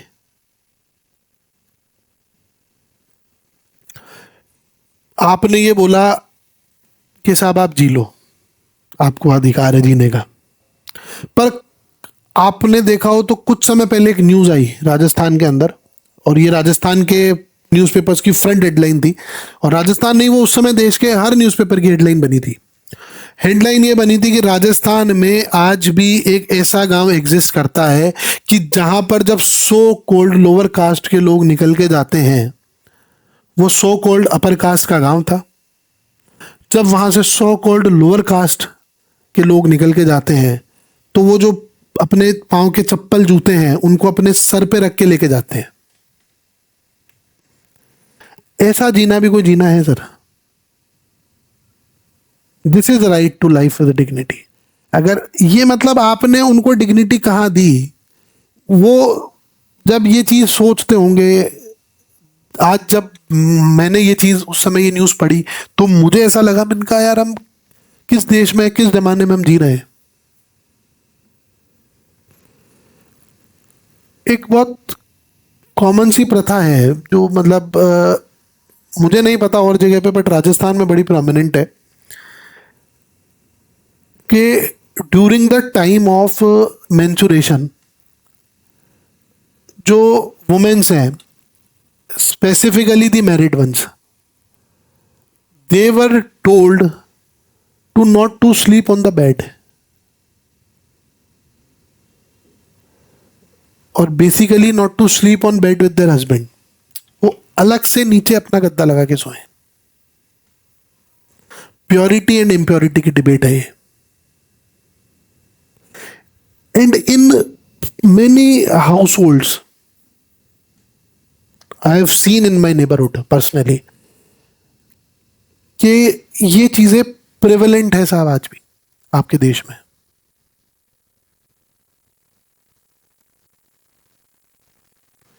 Does this giving a dignified life to that particular woman? बहुत सारे जो लोग हैं वो ये कहेंगे कि इसके पीछे बहुत सारे साइंटिफिक लॉजिक्स हैं। Agreed, I am not denying it कि इसके पीछे का जो साइंटिफिक रीजन है वो करेक्ट है कि जब आप उसको फ्लैट सरफेस पे सुलाते हो तो उसको पेन जो है वो रिड्यूस होता है। आई एग्रीड, बट क्या सब लोग इसी वजह से करते हैं क्या?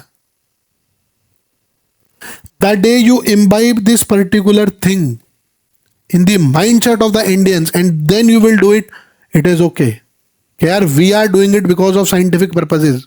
But this is prevalent not because of an scientific reason. It is prevalent because purity and impurity, supremacy, patriarchy.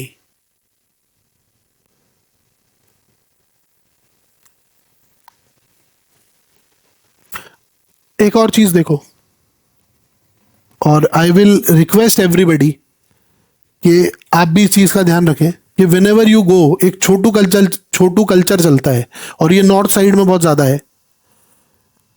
जब भी हम किसी ढाबे वगैरह पे, मतलब जो हाईवे वगैरह पे जो रेस्टोरेंट्स होते हैं या ढाबा होता है उस पर जब हम लोग जाते हैं तो वहां पे एक बच्चा काम कर रहा होता है और उस बच्चे को हम जाके कहते हैं छोटू इधर आ। Can you think of it how derogatory, how undignified it is? When you start the Me Too movement, when you start any other movement ना कि औरन बचाओ, ये बचाओ, वो बचाओ, मैं कहता हूं छोटू बचाओ। उस 10 साल के बच्चे को पहले तो आप काम करवा रहे हो। As an educated citizen, so called educated person, you are not criticizing or you are not fighting for the child rights of that particular person, for that particular bachcha, and instead what you are saying, hey chotu idhar aa. How brutal scars you are giving it, you are giving him. Polity is not about these facts yaar. Polity is because that you will become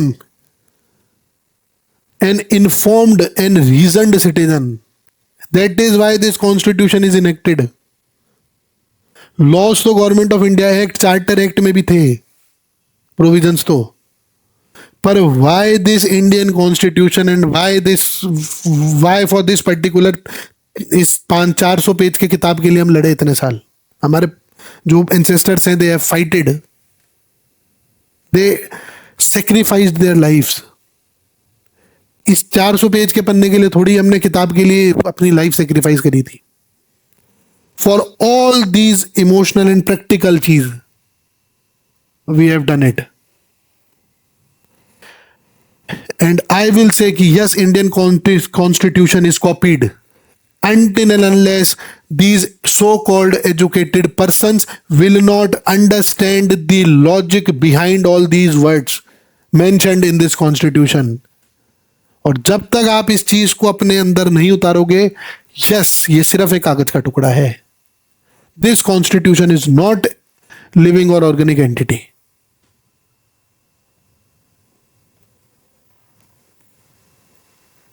अब आओ unity and integrity of the nation.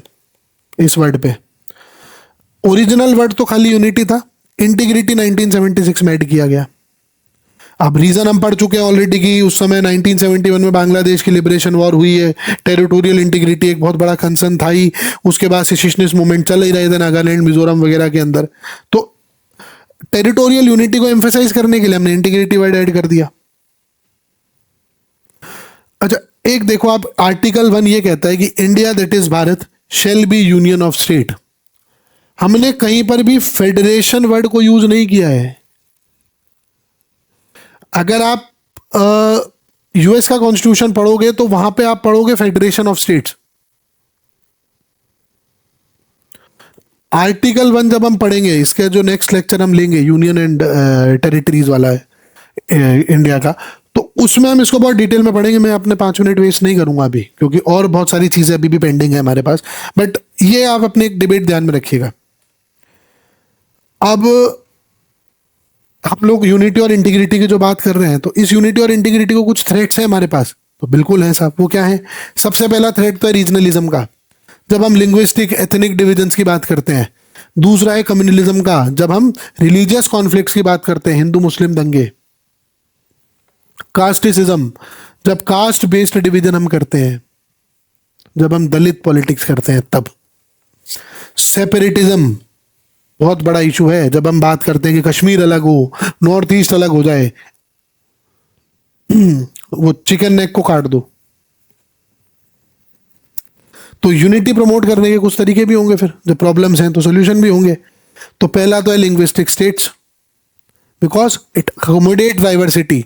हमने एक language वाले लोगों को एक जगह पे कर दिया, आंध्र प्रदेश तेलंगाना.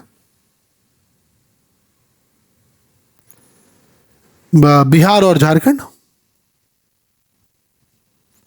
फिर उसके बाद नेशनल सिंबल्स हैं जो हमें एक करके रखते हैं. उस झंडे की ताकत, उस एंथम की ताकत, उस एम्बलम की ताकत, उस अशोक स्तंभ की ताकत. नेशनल इंटीग्रेशन काउंसिल हम बना के रखते हैं, जिसमें एनआईसी, जिसके अंदर सेंटर और स्टेट्स मिलकर मीटिंग करती है और डिसाइड करती है इस देश का फेथ क्या होगा. कुछ कल्चरल प्रोग्राम्स हम चलाते हैं, एक भारत श्रेष्ठ भारत. सिंगल सिटीजनशिप का कॉन्सेप्ट है ही हमारे देश में already. You are the citizen of India only, you are not the citizen of Rajasthan, you are not the citizen of Delhi, Punjab, Gujarat, Maharashtra. नहीं हो साहब. आप कहते हो मैं राजस्थानी हूं, आप नहीं हो. आप इस देश में सिर्फ एक हो, वो हो आप इंडियन. आप हिंदुस्तानी हो, उसके अलावा आप कुछ नहीं हो. अगर मैं आपको कोर्ट में खड़ा कर दूं कि प्रूफ यार राजस्थानी, कैसे करोगे? वो डोमिसाइल सर्टिफिकेट दिखाओगे बस. वो कैसे दिखाओगे? मैं 10 साल से यहां रह रहा हूं. पर नहीं, उस डोमिसाइल सर्टिफिकेट को दिखा के आप प्रेसिडेंट बन जाओगे, प्राइम मिनिस्टर बन जाओगे, आप अपने राजस्थान का एमएलए का चुनाव लड़ लोगे? नहीं लड़ पाओगे साहब. You must be an Indian citizen. उसके बाद ऑल इंडिया सर्विसेज का जो कॉन्सेप्ट है, IAS, IPS and IFS, the forest services, they promote the national perspective. Unity in diversity, it is India's strength. Not uniformity, but unity. Different language, different religions, different culture, but one nation.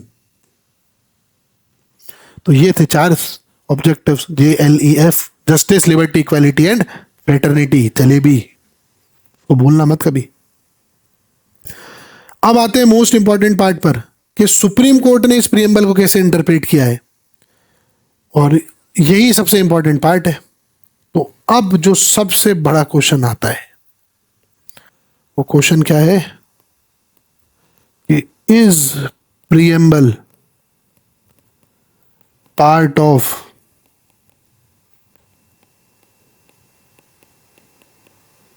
Constitution?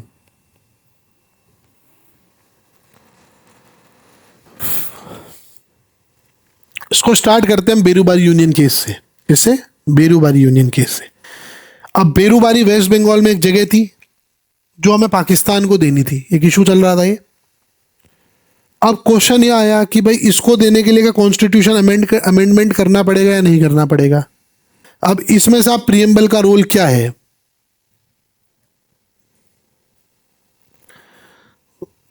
अब साहब supreme court ने ये कहा उस समय पे, अब Berubari union case की हम बात कर लेते हैं सबसे पहले।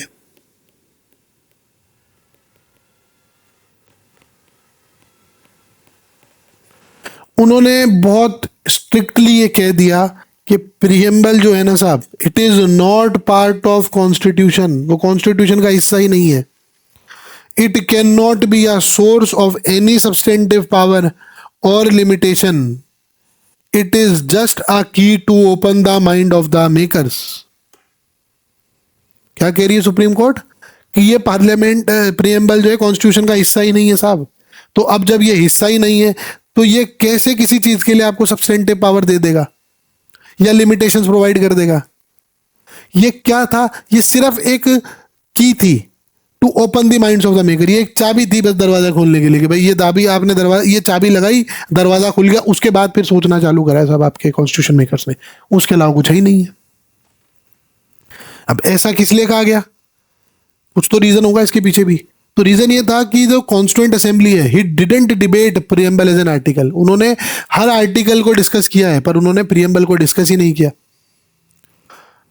इनेक्टिंग वर्ड्स जो है वो प्रियम्बल में है, आर्टिकल्स में नहीं है। अब इसका इंपैक्ट क्या हुआ, इसका इंपैक्ट ये हुआ कि प्रियम्बल को इंपॉर्टेंस मिलनी खत्म हो गई और इसको एक गाइडिंग लाइट की तरह देखे जाने लगा कि ये क्या है, it is a guiding light, not enforceable.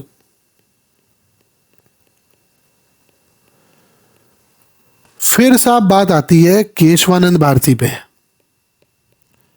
अब तब तक तो प्रियम्बल खत्म ही हो चुका था कि भाई प्रियम्बल क्या है, कुछ नहीं है। फिर केशवानंद भारती आए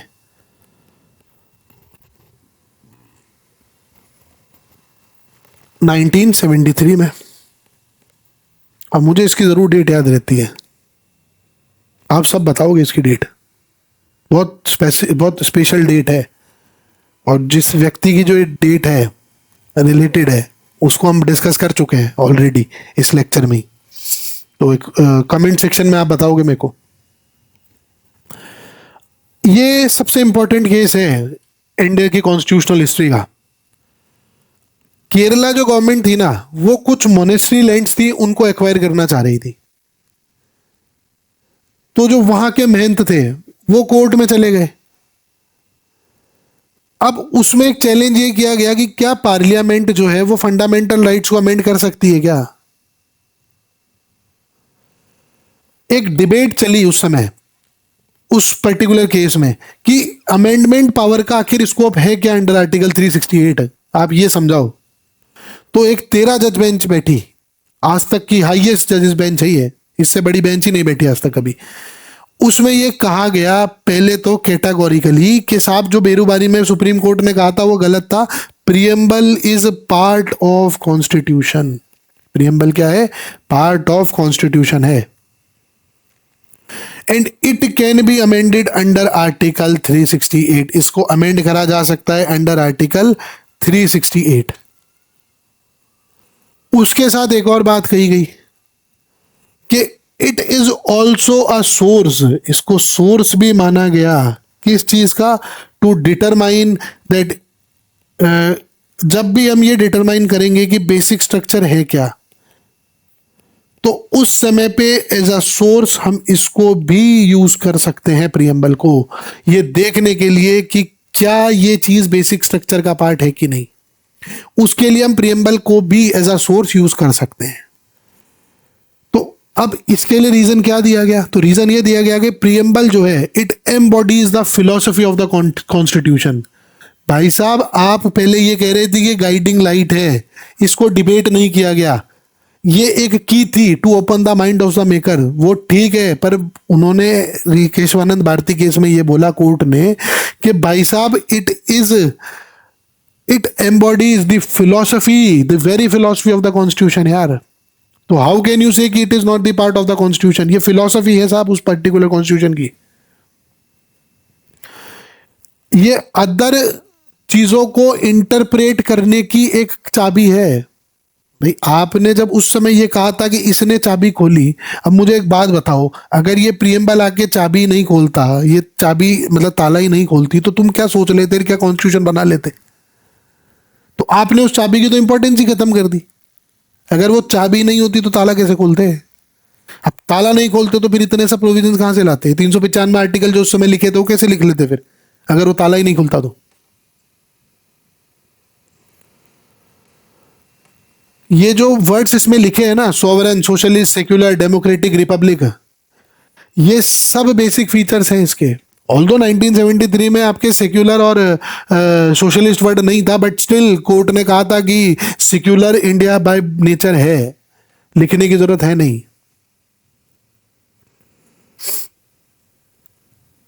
अब बेसिक स्ट्रक्चर डॉक्ट्रिन देखो। बेसिक स्ट्रक्चर डॉक्ट्रिन ये थी कि जो पार्लियामेंट है ना, it can not amend the constitution to destroy basic structure. एक बेसिक स्ट्रक्चर बना दिया गया, अब वो बेसिक स्ट्रक्चर क्या है? तो कोर्ट ने कहा कि ये हम समय समय में बताते रहेंगे। कोई फिक्स इसकी गाइडलाइन नहीं दी इन्होंने कहा समय समय में बताते जाएंगे तुम्हें कि क्या है बेसिक स्ट्रक्चर। जैसे जैसे हमें लगेगा, हमें कुछ समझ में आएगा, हम बता देंगे भाई ये बेसिक है। तो बहुत बड़ा वाइडर स्कोप है इसका बेसिक स्ट्रक्चर का। अब कुछ चीजें थी जो बेसिक स्ट्रक्चर में डाली गई, जैसे supremacy of the constitution, Republican democratic form of government, secular character, separation of power, federal character of the state. तो कई बार जो ये केजरीवाल बोलता है ना कि अगर ये वापस आ गए तो साहब ये देश का डेमोक्रेसी खत्म कर देंगे, ये पार्लियामेंट्री सिस्टम चेंज कर देंगे, ये वो कर देंगे, ये कॉन्स्टिट्यूशन को खत्म नहीं हो सकता भाई। वो कोर्ट है वहां पर अभी भी। इतना अंडरमाइन मत करो आप देश के इंस्टीट्यूशंस को। उन कॉन्स्टिट्यूशन मेकर्स को सब पता था, वो इन सबसे ज्यादा बहुत समझदार थे, उन्होंने सारे चेक्स एंड बैलेंसेस लगा के दिए ऑलरेडी। अब इसका इंपैक्ट क्या पड़ा केशवानंद भारती केस का? तो इसने एक तो प्रियम्बल को कॉन्स्टिट्यूशनल स्टेटस प्रोवाइड कर दिया, बेसिक स्ट्रक्चर डॉक्ट्रिन आ गई इस केस की वजह से, पार्लियामेंट की जो पावर थी उनको लिमिट किया गया।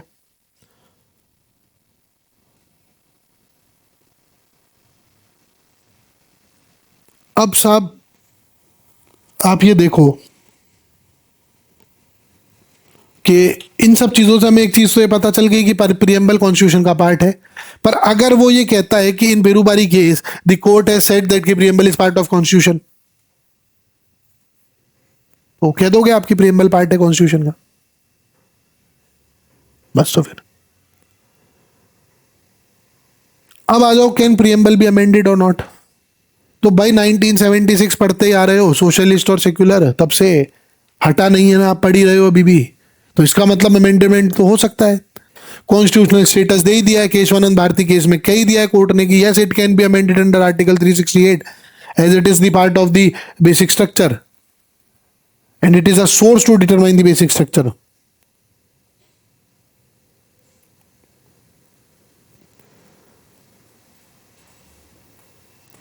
अब आप ये देखो कि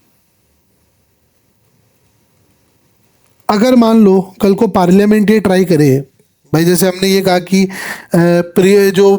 ये जो सोर्सेज हैं, दीज 5 वर्ड्स जो आपके हैं, sovereign, socialist, secular, democratic and Republic, अगर कल को गवर्नमेंट इनको हटाना चाहे पार्लियामेंट, भाई डिबेट मान लीजिए आपके सोशलिस्ट और सेक्युलर वर्ड पे है, कल को गवर्नमेंट ये सोचती है कि मैं इन वर्ड्स को हटा दूं,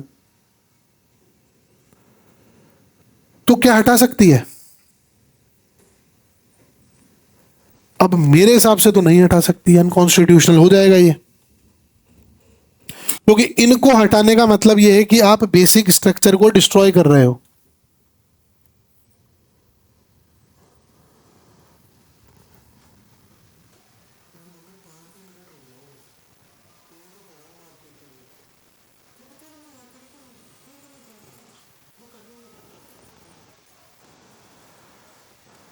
तो अब आप ये सोचो, एक हाइपोथेटिकल सिचुएशन लो कि पार्लियामेंट एक अमेंडमेंट पास करती है।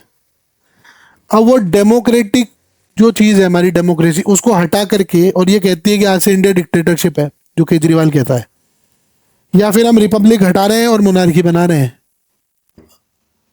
अमित शाह और अमित शाह का बेटा ही अब से प्रेसिडेंट बनेंगे साहब, ये कहते हो तो क्या ये पॉसिबल है क्या? ये नहीं है। Supreme court will struck it down कि as it is violating the basic structure. तो ये क्या कर रहा है? It protected the people's power. Even though parliament has amendment power, but it can not destroy the very soul of the constitution.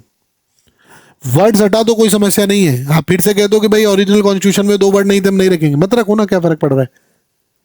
कोई word की वजह से इंडिया सेक्युलर थोड़ी है, कोई उस वर्ड की वजह से इंडिया डेमोक्रेसी या सोशलिस्ट थोड़ी है। By very nature we are secular, by very nature we are following the socialist principles, by very nature we are democratic. These words are not making India secular और socialist और democratic. It is the very nature of the constitution which makes us democratic, secular, socialist, sovereign and republic।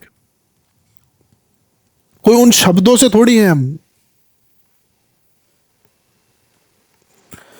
अब एक और सवाल आता है, वो क्या है? Is preamble enforceable?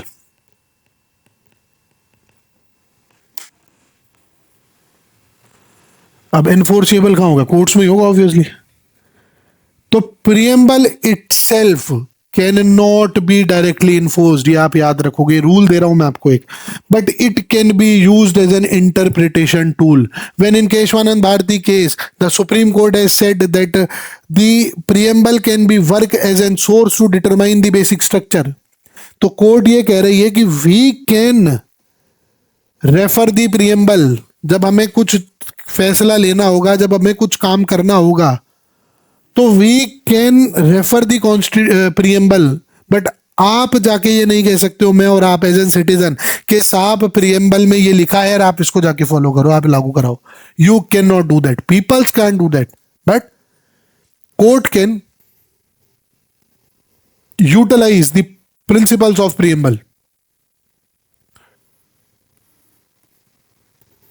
अब इसका मतलब समझो, एक बेसिक छोटा सा एग्जांपल लेते हैं, जो अभी मैंने बोला उसी का ही। पहले तो मैं आपको एक रूल बता देता हूं ना, ये लिख लो पहले आप, ये जरूरी है आपके लिए बताना। रूल क्या कहता है? प्रीएम्बल इटसेल्फ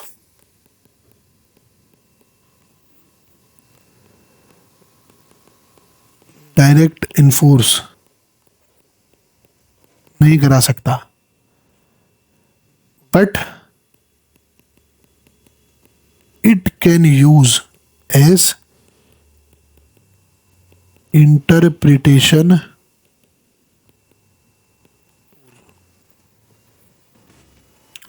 देखो, सपोज कल को आप एक केस फाइल करते हो जाके कोर्ट में, और आप ये कहते हो कि government has violated my right to social justice as mentioned in the preamble. अब ऐसा आपने क्यों बोला? क्योंकि जो प्रीएम्बल है ना, वो ये कहता है कि these are the objectives and not rights. समझो बात को भाई, आप जाकर के ये फाइल नहीं कर सकते ना केस कल को। सॉरी मैंने नहीं कह दिया आप जाके फाइल करते हो, you can not file a case. आप ये जाके ये कह दो कि भाई government violated my right to social justice mentioned in the preamble, तो आप ये केस फाइल नहीं कर सकते कल कोर्ट में जाके। क्यों? क्योंकि उसमें ये लिखा है these are the objectives and not your rights. Rights जो है वो पार्ट 3 में मेंशन्ड है, फंडामेंटल राइट, वो एनफोर्सिबल है, जाओ जाके उन पे बातचीत करो, इधर मत आओ। बट कोर्ट यूज कर सकता है, डायरेक्ट इनडायरेक्ट इंप्लीमेंटेशन हो सकता है, कोर्ट यूज कर सकता है। कोर्ट ये कह सकता है गवर्नमेंट को कि देखो ये तुम्हारा ऑब्जेक्टिव है, ये तुम्हें बोला गया था, इस पे क्या कर रहे हो तुम बताओ, मैं करो इसको। कोर्ट बोल सकता है, हम नहीं जा सकते। जैसे देखो एक केस हुआ था, state of Madras versus चंपाकम Dorairajan. कौन सा केस था? चंपाकम दुराईराजन का केस। 1951 का। इसमें क्या था, रिजर्वेशन का इशू था एजुकेशन में, और इसमें कोर्ट ने ये कहा कि प्रियम्बल जो है वो सोशल जस्टिस को प्रमोट करता है, एंड आर्टिकल 15 क्लॉज 4 जो है ना, it also shows special provisions for the backward classes and both should be read together.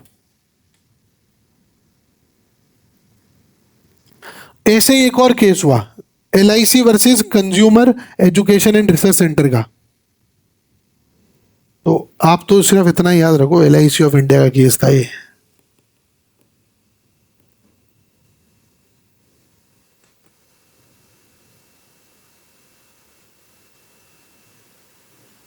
अब LIC ऑफ इंडिया केस में क्या था, इसमें राइट टू हेल्थ का कंसर्न था। किसका कंसर्न था? राइट टू हेल्थ का। अब कोर्ट ने ये कहा कि भाई प्रिंस जो प्रियम्बल है ना, इट अश्योर्स डिग्निटी, और आर्टिकल जो 19 है ना, 21 है, उसमें ये लिखा है राइट टू लाइफ, और राइट टू लाइफ के अंदर right to life, right to health जो है वो ऑलरेडी इम्प्लिसिट है। भाई एक्सप्लिसिटली मेंशन नहीं है, बट इम्प्लिसिटली इंक्लूड कर रहा है राइट टू हेल्थ को भी, राइट टू लाइफ। भाई बिना अच्छी सेहत के आप जियोगे कैसे? हार्ट अटैक आ गया फिर आपको राइट टू लाइफ, कैसे मरोगे ना भाई, हार्ट अटैक आ गया तो उन्होंने आर्टिकल 21 को उस समय पे एक्सपेंड करने के लिए प्रियम्बल की हेल्प ली कोर्ट ने। उसके बाद एक और केस होता है, union carbide versus Union of India 1991 का। वो भोपाल गैस ट्रेजेडी याद करो।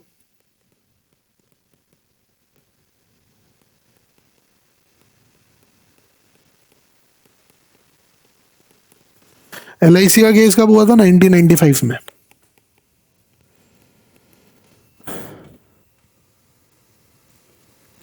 अब यूनियन कार्बाइड ये केस में कोर्ट ने क्या कहा है?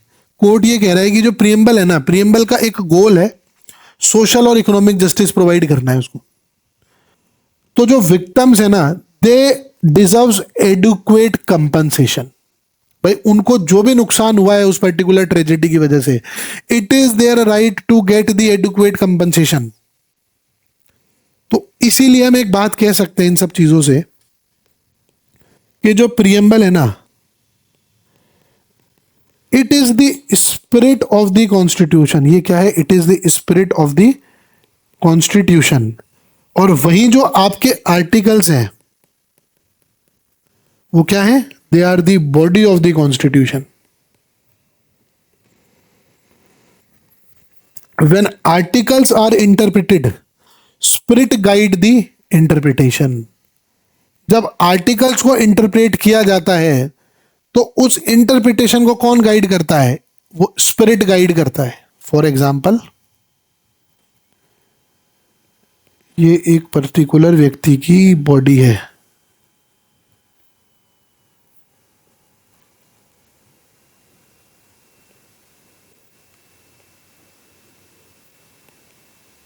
इतनी ड्राइंग आती है साहब हमें तो एग्जाम स्कूल में। इसके हाथ भी बना देते हैं फिर।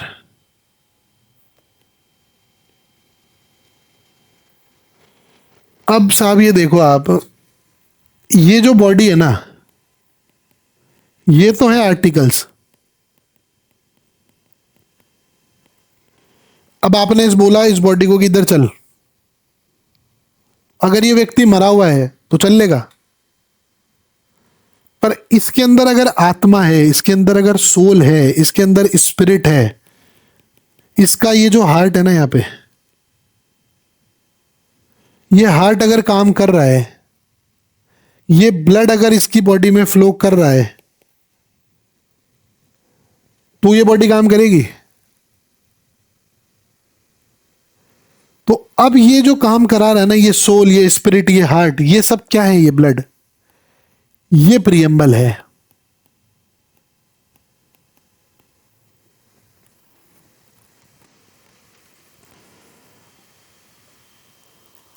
इसके अलावा कुछ और केसेस हैं जिसको हमें ध्यान में रखना है। इन 3 केसेस के अलावा SR बोमई केस हम बार बार पढ़ते ही आ रहे हैं। अब बोमई केस जो था साहब, बोमई केस के अंदर जो कोर्ट है उसने प्रियम्बल का यूज कैसे किया? उन्होंने ये कहा कि इंडिया जो है ना वो एक डेमोक्रेटिक रिपब्लिक है। इलेक्टेड गवर्नमेंट्स को डिसमिस करना, स्टेट गवर्नमेंट्स को, it violets the article 356। Sorry,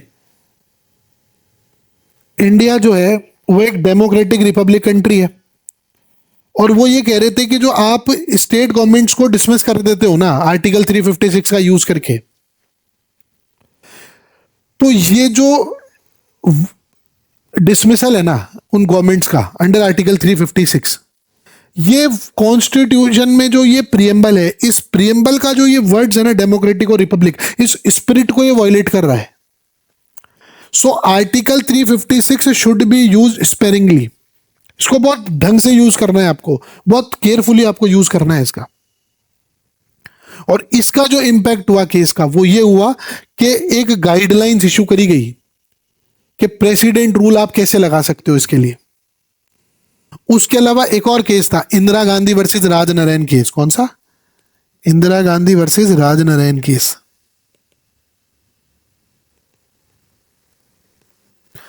अब इस केस में ये इशू आया कि can parliament amend constitution to validate PM selection. अब इमरजेंसी लगी थी तब उस समय पे, उससे पहले जो है इंदिरा गांधी जी जब प्राइम मिनिस्टर इलेक्ट हुई तो उस इलेक्शन के ऊपर ही सवाल उठा दिए गए थे कि भाई मैडम जीती भी है कि नहीं जीती है। तो उस कंट्रोवर्सी को आगे कभी देखेंगे हम फर्दर चैप्टर्स में। तो उसमें ये सवाल पूछा ये गया था इस केस में कि can parliament amend constitution to validate PM selection, कि क्या भाई आपने पार्लियामेंट में लॉ लाया और आपने कहा कि सामने नहीं पीएम का इलेक्शन ठीक है, क्या आप कर सकते हो ऐसा? तो कोर्ट ने फिर प्रियम्बल यूज किया और उन्होंने कहा कि डेमोक्रेसी जो है वो बेसिक फीचर है, बेसिक स्ट्रक्चर है, and election must be fair. Parliament can not use amendment power to protect one individual. एक व्यक्ति को बचाना ये पार्लियामेंट का काम नहीं है। It is against the spirit of the democracy. अब इससे क्या हुआ साहब, इसने लिमिट करी अमेंडमेंट पावर को।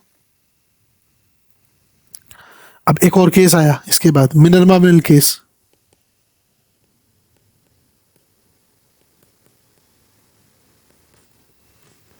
मिनर्वा मिल केस में क्या हुआ, उसमें यह कहा कि क्या can parliament give itself unlimited power to amend the constitution. क्या पार्लियामेंट खुद अपने आप को अनलिमिटेड पावर दे सकती है अमेंडमेंट की?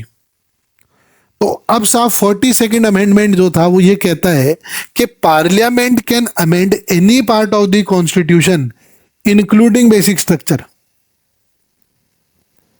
क्या parliament can amend any part of constitution including basic structure. ये जब बेसिक स्ट्रक्चर डॉक्ट्रिन पढ़ेंगे ना, पूरा एक चैप्टर है इसके ऊपर, तब इसको बहुत डिटेल में डिस्कस करेंगे एक टाइमलाइन के साथ। तो कोर्ट ने इस चीज को ये कहते हुए स्ट्रक डाउन करा था कि प्रियम्बल कहता है कि इंडिया जो है वो एक कॉन्स्टिट्यूशनल डेमोक्रेसी है, पार्लियामेंट्री सुप्रीमेसी नहीं है हमारे अंदर।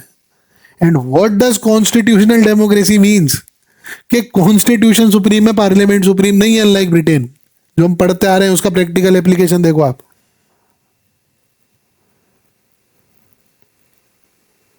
अब इसका इंपैक्ट क्या हुआ कि ये बेसिक स्ट्रक्चर डॉक्ट्रिन को और रिफॉर्म कर गया।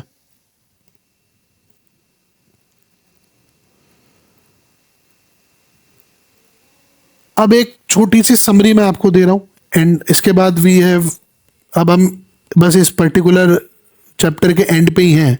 एंड आई होप सो कि बहुत डिटेल में हमने सारी चीजें डिस्कस करी, आपको समझ में आई होगी, आपको मजा भी आ रहा होगा, लेक्चर बोरिंग कहीं से नहीं लगेगा आपको।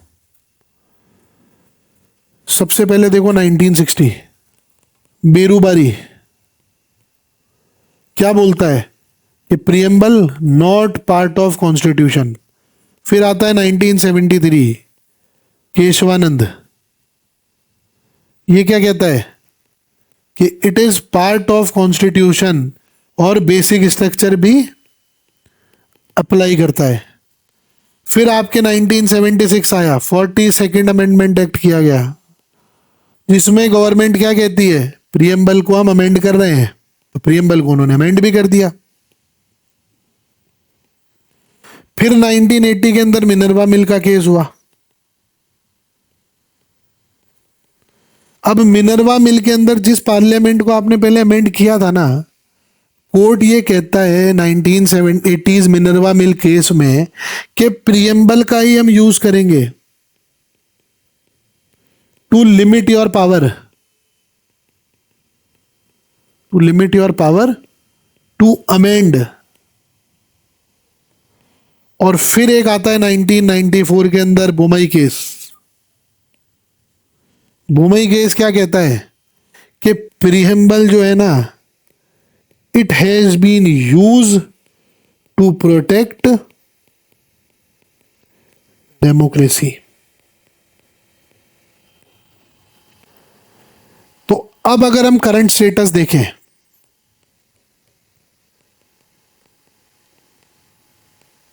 तो वो क्या है कि preamble part of constitution, amendment, yes you can amend, but basic structure.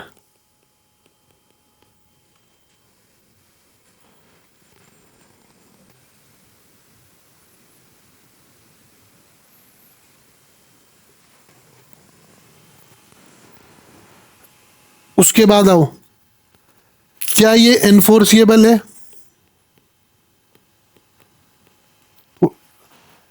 हाँ भी और ना भी। डायरेक्टली नहीं, पर इनडायरेक्टली है, यस है। कोर्ट करा सकती है, आप नहीं करा सकते। और उसके अलावा एक सबसे इंपॉर्टेंट पॉइंट की, इट इज अ पावरफुल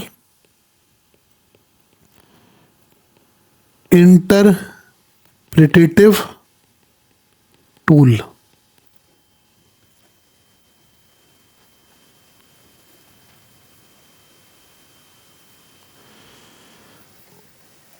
तो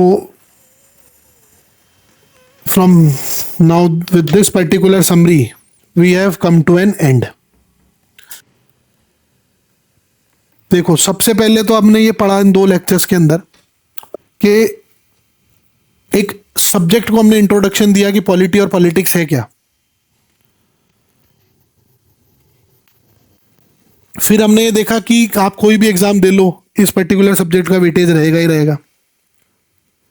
उसके बाद हमने हिस्टोरिकल बैकग्राउंड देखा प्रीएम्बल का, प्रीएम्बल स्टडी करना चालू करा हमने। तो प्रीएम्बल में हिस्टोरिकल बैकग्राउंड देखा कि ऑब्जेक्टिव रिजोल्यूशन क्या है, 42nd अमेंडमेंट एक्ट देखा। फिर हमने इसके कंपोनेंट्स पढ़े, कंपोनेंट्स हमने सेंट से याद करे थे, सोर्सेज, एम्स, उसके बाद नेचर और डेट ऑफ अडॉप्शन।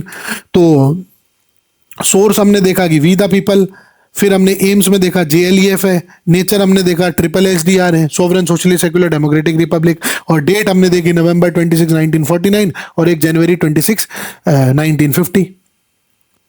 उसके बाद हमने डिटेल्ड एनालिसिस करा, हर वर्ड का डीप मीनिंग देखा, करंट डिबेट्स देखी, एग्जाम रिलेवेंस देखी कि कौन कौन से इश्यूज प्रिवेलेंट हो रहे हैं।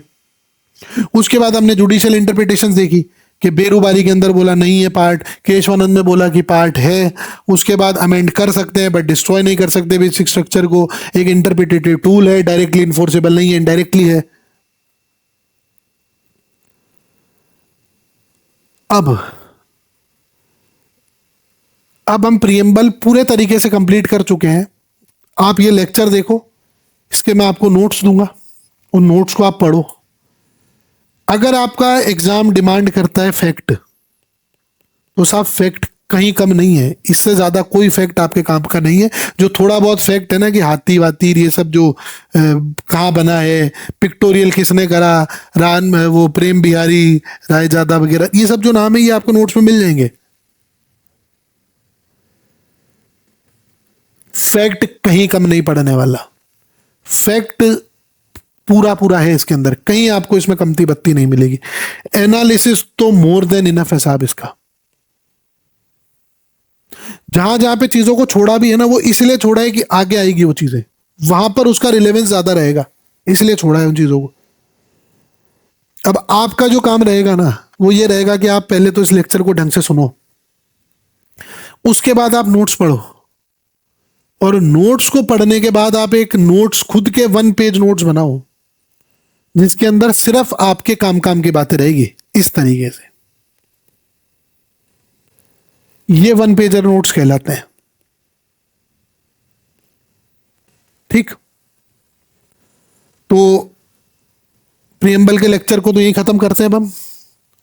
2 लेक्चर्स में हमने बहुत अच्छे से डिटेल में इसको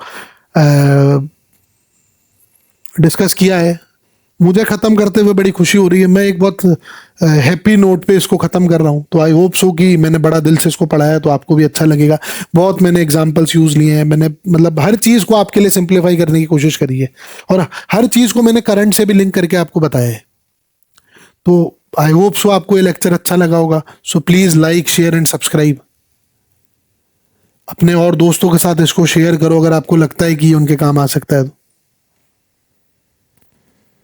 सो प्लीज सब्सक्राइब पॉलिटी प्रवाह, जहाँ पे कॉन्सेप्ट्स का प्रवाह होगा और ये आपको देखने को मिल भी रहा होगा कि किस स्तर पे हम कॉन्सेप्ट्स को डिस्कस कर रहे हैं। तो चलिए, अगली क्लास तक के लिए गुड बाय। और इस सीरीज के अंदर जो नेक्स्ट हम पढ़ेंगे वो पढ़ेंगे यूनियन एंड इट्स टेरिटरी। जो हमारा अगला मैंडेट होगा पॉलिटी की सीरीज का वो ये रहेगा। तो तब तक के लिए goodbye, thank you and Jai Hind.